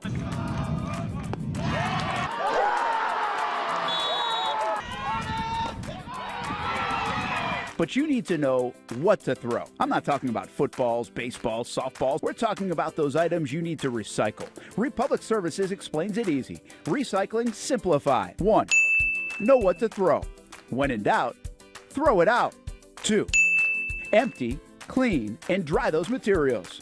It takes an extra minute, but it makes a big difference. And 3. Don't bag it. This makes the recycling process faster and more efficient. This is a look at the Republic Services North Florida Recycling Center. You can make this process even more efficient. By utilizing those 3 steps, Republic Services can help you become a better recycler in your home. Learn more at recyclingsimplified.com. Welcome back to the Brent and Austen Show, streaming on the Action Sports Jax 24/7 network. The title of this is awesome by On3, right? Like Offline Lane. I don't know. I don't know if I miss him or not. I don't. I can do without Lane on social media. But it is interesting that his kid, apparently the story is, his kid challenged him to get off social media, which means it was probably bothering him. Yeah. And he's a pretty good quarterback, right? Yeah. He's a prospect. Mm-hmm. It's hard to always tell, like, is he really good or is he Lane's son? I don't know. But bottom line is he got offline. And we have no headlines coming out of Tampa on SEC Media Days from Lane Kiffin, apparently, Hamby said. Not really. I watched. This is the headline, that he's off social media. I watched his press conference, and he rambled about nothing for 17 minutes and took 4 questions. Here we go. He took 4 questions? That's 4. It? That's 4. it? 4. Has that been normal? Because I don't know. It's 30 minutes, so they give an intro. They give an intro, and he rambled for 16 or 17 minutes, and then when somebody asked him a question, he'd go long-winded. And one guy asked him about the Vanity Fair article about saying that Oxford's racist, and he kind of said, well, I might have made a mistake there, The guy had the stats, like you had the #1 portal class, you had this. If it was so racist, imagine how good you could have done there without it being. That's what he said? Basically. Wow. That was the question. Wow. Do you think you could have done better? Is what the guy said. Because that's what he said. He had an advantage at LSU because they don't have Confederate flags and all that stuff. Yeah. Is LSU going to be good? Yes. I will not have them in the playoff. I'll have them right on the fringe. You get a little emotional, though, Hamby, sometimes. Their schedule is just unbelievably hard. Is it? People would just ignore it because it's Lane, and I'm not a big Sam Levitt guy. But, look at the schedule. I don't care if Lane's the head coach or not. Well, they're going to be good. They got good players. They always have good players. But Yeah, I could coach it. I mean, I don't know. I mean, I'm penciling in as 9-3. They get in at 9-3 maybe with that schedule, right? Yeah, maybe. Maybe. Just depends, I Their guess. schedule sucks, man. Do you look for? Do you think we should, as sports fans, look forward to the Ole Miss game, LSU? Because he goes back there this year. Yeah, it's week 3. It's early, week 3. And then again, we're not normally going to pay attention to LSU Ole Miss. Yeah, but I mean, will you now? Yeah, people like a story. People like drama. I think that is the epitome of drama, and why wouldn't you want to check that out? I'm sure it'll be prime time. Yeah, it is prime time, and Florida and Auburn play at the same exact time, which is the stupidest thing I can ever. That's just whatever. That sucks. Yeah, but I guess my point in that is it's not. I'm taking casual fans. Get you and Hamby out of it, but more casual fans would be, well, it's Ole Miss. Who cares? Y'all be tuned in. It's Ole Miss. But it's late. Like that's how big. Does a casual fan know who Lane Kiffin is? That's what. Yes. Yeah, I think so. And I don't think they have a clue who the Ole Miss coach is. But they they're do going now. to Yes, they do. The casual fan does. The casual fan who watched them in the playoff last year now know who Pete Golding is. They didn't at this time last year, but now they do. I didn't know his name. Honestly. The casual college football fan knows, but they know his face. They know the story. Yeah. They might not know his name. Yeah. Well, they watched the playoff. Every casual watched the playoff, and the playoff was all about Pete Golding staying. I will go put him in a lineup at Publix, and you wouldn't pick him out. Okay, we're not talking about freaking Publix. We're talking there's a lot about of college football fans in Jacksonville. There's a lot of them in Publix, Hamby. Come on. Yeah, well, college football fans are Publix fans, Hamby. He gets so mad. Why you get so mad? Publix is not the space. I'm talking about casual. Where do you want to put him then? I'll put him at a high school football field. I'll put him at Jags camp. I'll put him at Jags camp, and nobody know. I'll go sit in the bleachers at Jags camp, and I'll say, "Hey, there are 3 coaches down there that are in the SEC, and I guarantee you can't pick them." If you asked them not face, but if you said, "You know the story about the Ole Miss coaches?" Oh yeah. Okay, the Ole Miss. No, I get that, but you ask me the name and see, you know who he is. Like that's what I'm saying. But at the end of the day, that's the B side.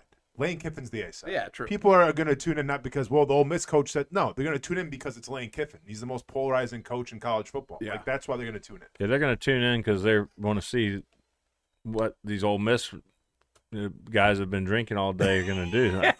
They better have some security there. They hate that man. I'm telling you. I'll tell you right now, when the time comes, I will be hammering Ole Miss that night. Yeah. It's at Hotty Toddy. I'm taking Trinidad Chambliss over Sam Levitt all day long.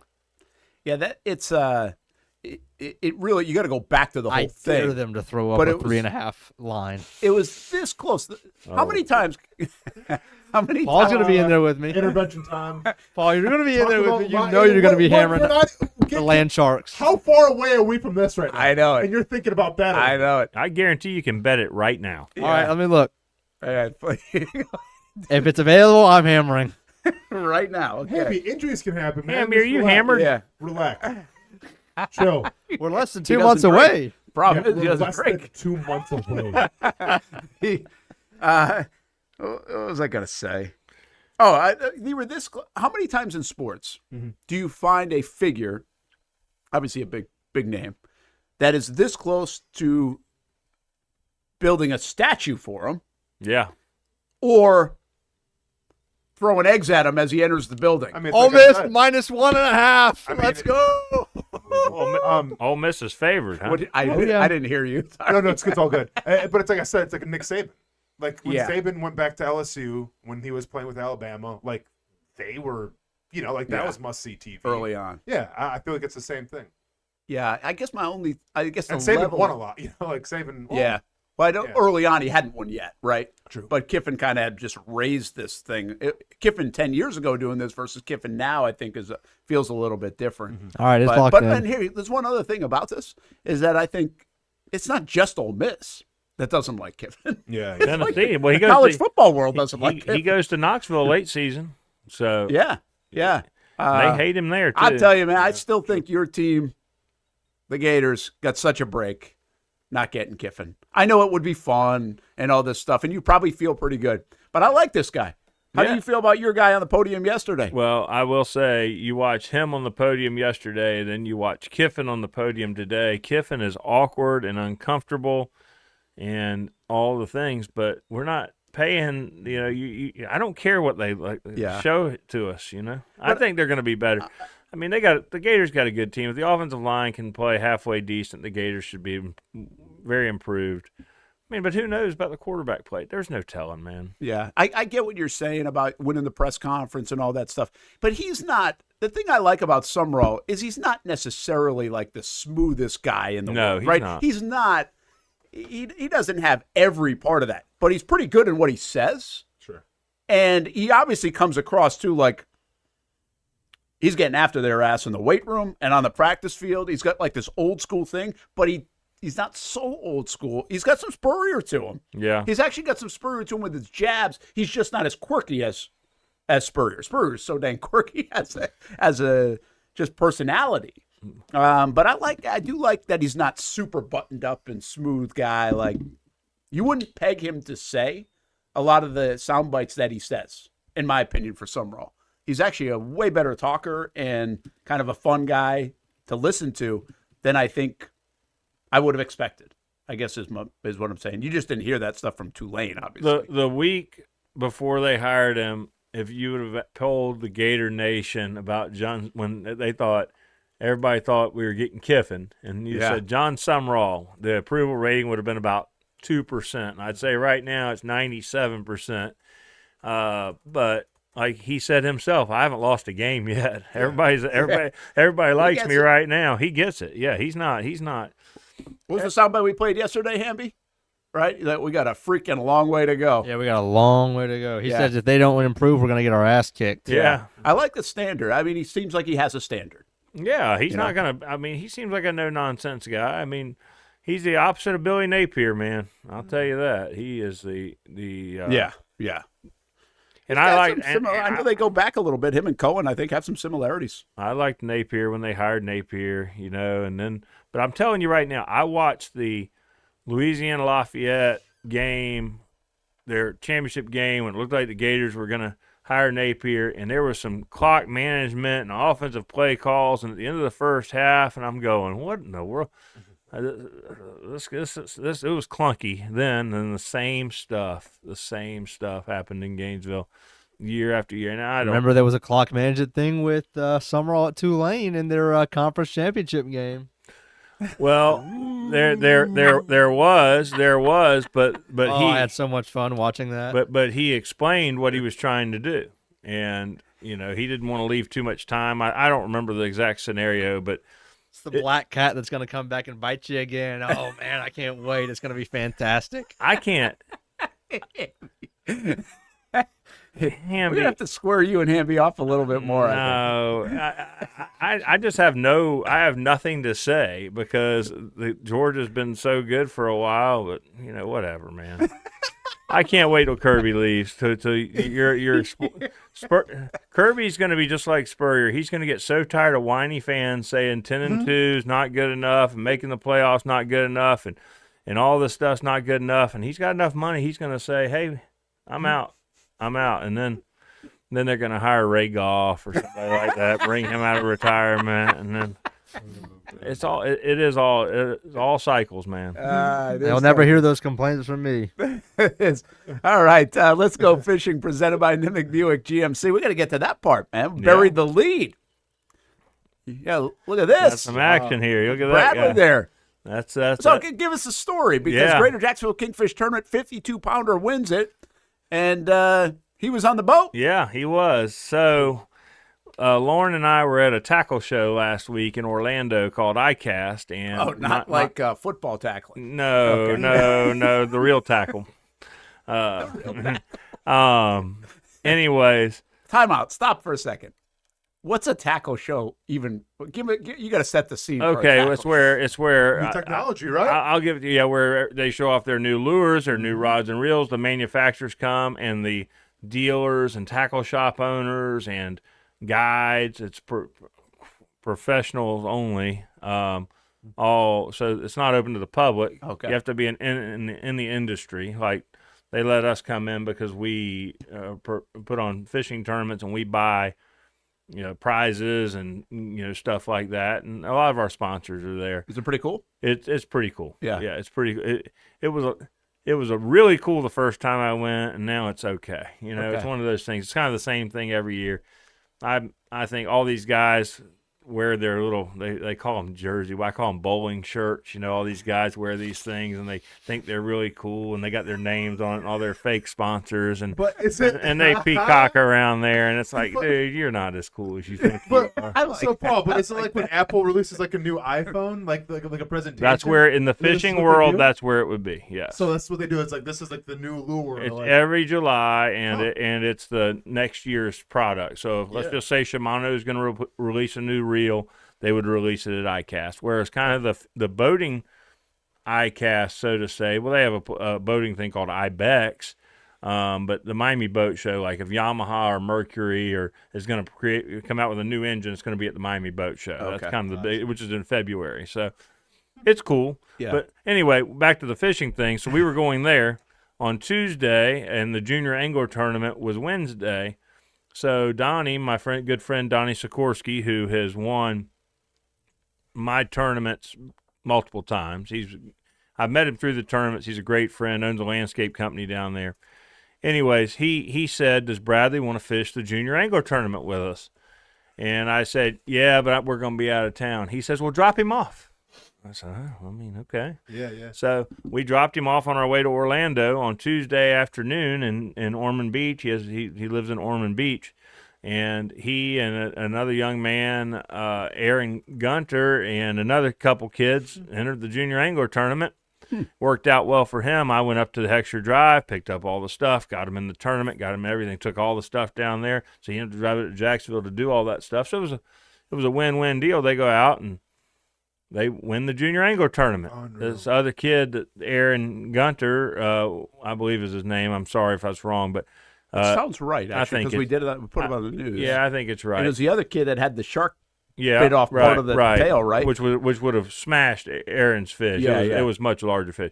Anyways, so Donnie says, well, he can stay till the junior, because we were going to pick him up on the way home, or he can stay for the general. The general was Friday, and we weren't going to pick him up. I'm like, all right, well, he wants to do it, and you know, kids perform better for others than they do yourself. Like, I'm sure that your son would be a lot better behaved hanging out spending the weekend with Brent than he does hanging out with mom and dad or dad. Right. You know what I mean? He'd learn a hell of a lot more if he hung out with me. And I think that's I think that's the son's in a coma. I think that's the $15 million a year. They're saying, man, this is the best kid. This kid's so his man. It makes you proud, but then he comes home and is like, where's this kid? Where's your performance you had with Mr. Donnie? That is very true. Yeah. So anyway, just the fishing side of this thing, they catch this fish on Wednesday morning, and this is what a lot of people don't know. Donnie knows. I fished with a lot of people. Donnie knows the bottom. Donnie's very good, very, very, very good fisherman. Donnie's now won every tournament there is. Wow. So they go Wednesday morning, and you can leave the inlet at 6 a.m., any inlet on the East Coast, which is a controversial thing. But anyway, they left Ponce Inlet, which is Daytona Inlet, and I'm in the hotel room in Orlando, and at 6:38, he sends me the picture of this 44-pound kingfish, these kids holding this big old giant kingfish. And I'm like, geez. Well, he didn't go far, number one, right? Sure. He didn't. It takes 10 or 15 minutes to catch a 40-pound kingfish. Yeah. So it's in the boat at 6:38. Wow. So they couldn't leave. So he calls me and he's like, "Hey man, I'm sorry," type thing. And I'm like, "What are you talking about?" He goes, "I'm leaving. And I'm like, "Yeah." So he was going to go somewhere else because he didn't want anybody else to see where he was. Number one. Number two, the junior angler is a big deal, but he won $250,000 Friday. Okay, the junior angler, yeah, right, 12, a scholarship, which is great, and a lifetime fishing license, which is great. Kid already had one, and a surf cart. But it's not honestly, in junior angler tournament, one of our most challenging things as tournament people, and we've talked about this before, finding a prize that the dad's not going to take. It was great. It was great. It was great. I get it. You get that. Yeah. Anyway. To have the discipline that this guy had, he's got 3 other kids on the boat, including my son, which, if he had caught that 52-pounder on the junior angler day after he already had the 44-pounder in the boat, it would have disgusted me. It would have disgusted him. He left. Nobody knew where he was, and sure enough, Friday morning they go right back to the same spot. Wow. And nobody was there, and they caught 5 or 6 fish over 30 pounds. Wow. They had 2 fish in the mid-30s. I think one was 33 and one was 34, and they were going to be well off in the aggregate. We were already talking about. He laughs at me. He tells me I'm his coach. He calls me and says, "What do we do?" You know. So we were talking, and they ended up catching the big fish at 130, something along those lines. We were talking about the strategy of, because you can tow in and take the fish in the truck. So they were going to take the truck up with the 2 33 and 34 pounders. So they were going to be placing fish in the aggregate, but they weren't going to be a $200,000 fish. So he called me. He was visibly shaking. I could hear his excitement, and he sent me that picture, one of the pictures I sent you, and I'm like, dude, I said, that thing as big as it looks. He goes, it's got to be 10 pounds heavier than the one the other day. Wow. And he knew it right away. Yeah, he knew it right away. And he goes, we're going in right now, and we're going to put it. I said, dude, you can't take that chance. You got to take the boat. He goes, what do you mean? I said, well, there's a wreck on 95 every single day. You get a flat tire, you know, whatever. I mean, there's a lot more obstacles that can happen on putting in the truck. They were 30 or 45 minutes from the trucks. They had gotten there at 2:15. Then they would have had 3 hours. They probably would, if everything's perfect. It didn't have to be perfect. But I mean, how often is there a wreck? I mean, you're holding a lottery ticket in St. John's County. You potentially have a $250,000 fish in your boat. So he's like, you're right. So they ran it up there in the boat, and sure enough, it weighed 52.77 pounds, and they won the tournament. And it's just. Will they sell the boat? They will. Yeah. They will. I told them, and I run fishing tournaments. I'm really proud of our tournament and everything. But the reason our tournament, Old School Kingfish Shootout, the reason the Old School Kingfish Shootout is so successful is because anybody can win it. You know, you can go out in a John boat, or you can go out in a Bay boat, or you can go out in a 39 Contender, which is what they were in, or a 36 Yellowfin, or whatever it may be. Everybody's kind of got the same odds. In this tournament, all the big boys, all the big money, everybody's putting their best foot forward. I hate to say it, but the little guy has very little chance in the Greater Jacksonville Kingfish Tournament. If you win the Greater Jacksonville Kingfish Tournament, there were 275 boats. I was lucky enough to win it in 2004. There were 987 boats, but the same 275. There's 100 boats, and I mean, I hate to be like this. There's probably more than 100, but let's just say there's 100 of the 275 have a realistic chance. Yeah. Some of the guys are out on the houseboats, and they're just going just to say they did it, and hey, hopefully they get to weigh a fish. Yeah, which is cool. He beat the best. That's the best. Everybody trying their best. There's no boundaries. There's no limits. There's no bait rules. You can buy the bait. You can do whatever you need to do to try your best to catch the big fish, and he beat the best field.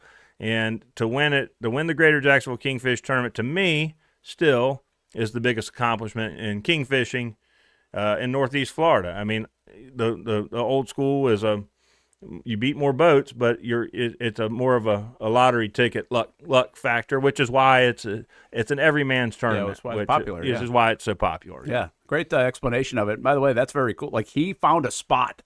You talk about fishing, you found a spot. He knew the spot. The discipline. That spot paid off on Wednesday and Friday. That's fascinating. The discipline to leave the spot, to think at 6:30 in the morning, to say, kids, to tell 3 kids, hey, I'm sorry. Yeah. What do you mean we're not going to put them back out? Yeah. Well, we're not going to put them back out. We're going to go somewhere else and try to catch you guys a fish, which they didn't do, but he didn't try real hard either. I mean, it's okay.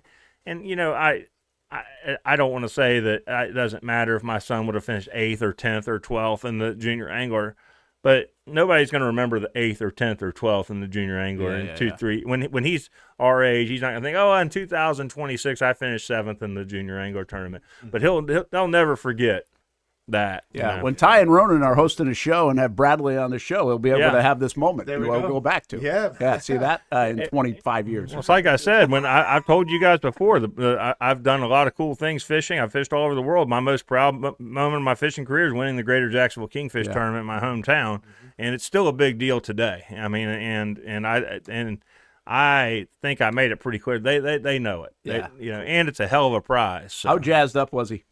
Oh, he was jacked up. He caught his first blue marlin a couple weeks I know ago it. in the I wanna Bahamas. put it in here. And But then he told me it was $2,000. And remember, I wasn't there for that.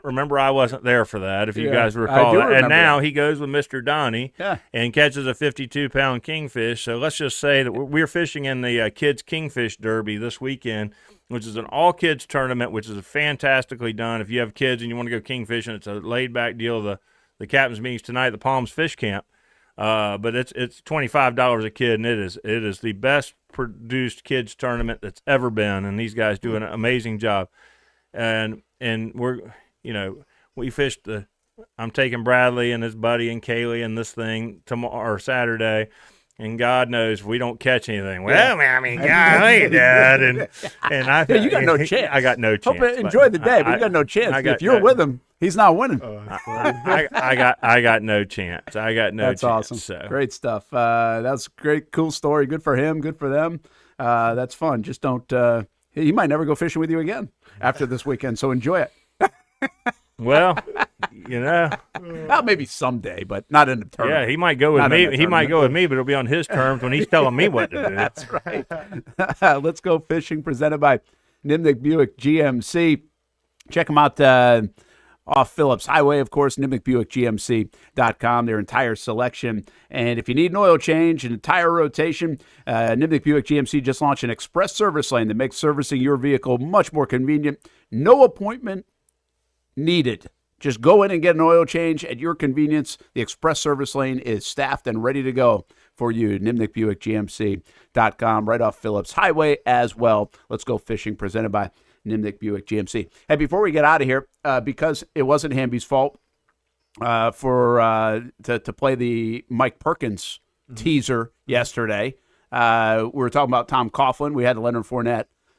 Here's the story of Mike Perkins that he shared back in the early days. Mike Perkins, by the way, with the Jacksonville Jaguars, longtime video guy, one of the original employees of the Jags that still works there. And this was before the Jags ever played a game. When Coughlin took over, he would have to make an exchange of tapes that Coughlin wanted to see from all the other NFL games going on because the Jags weren't playing. He was scouting it out. Here's what Mike had to say. Until there was an article in the New York Times, and I referred to this deal at Target as a drug deal. It looked like a drug deal in the parking lot. And he got so bent out of shape. Oh, really? Associating me with a drug deal.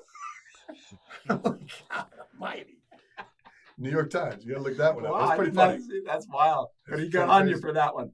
Oh, yeah, he got on me. You guys had some good battles, I'm assuming. No. Or at least one side of battles. I was going to say one side. You were a good listener. Yes, sir. More of those stories. You're going to like this one. Mike Perkins on Storytellers of the 904 comes out tomorrow at 2 p.m. and 6 p.m. it premieres. It's on YouTube as well, our channel Action Sports Jacks. Make sure you subscribe to that.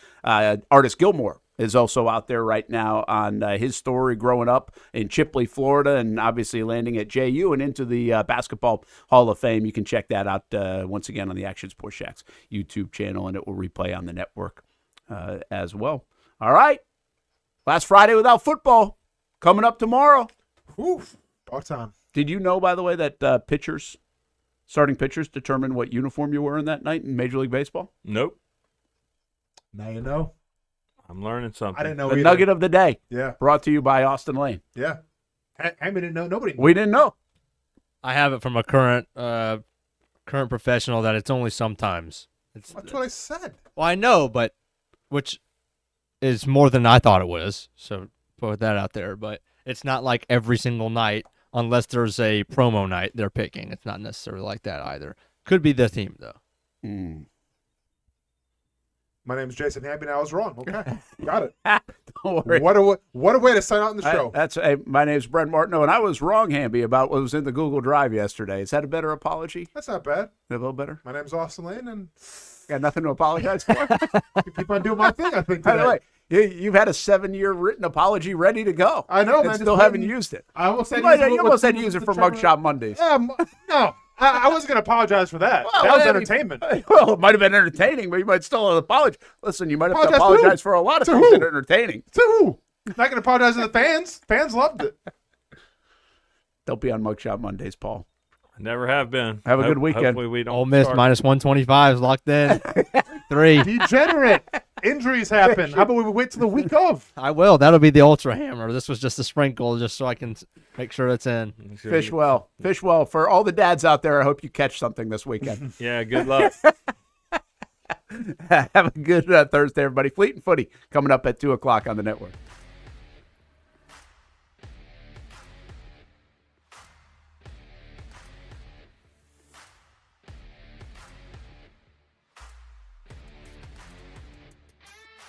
Baker Sports. It's a hometown business filled with hometown people trying to make you feel right at home. Chris Conley, Jacksonville University. Walker Wright, class of 2018, West Nassau High School. Michael Young, Fletcher High School. Baker Sports started in a grassroots way and now outfits much of the Southeast. Samuel Coffrin, Paxton School for Advanced Studies. High school sports, travel sports, youth sports of all kinds. They are a one-stop shop carrying Nike, Adidas, Under Armour brands, and more. Vincent Caldes, Oakleaf High School. Tony Mazzio, Sandwood High School, class of 2002. Whether it's sports teams on the field or it's your team in the workplace, like our Action Sports Jacks team, and community events like the Dream 18 Golf Tournament, and many others. Cole Tilly, Hilliard High School. Reagan Webb, Eagles View Academy. Look good, feel good, play good with Baker Sports. Custom sports apparel since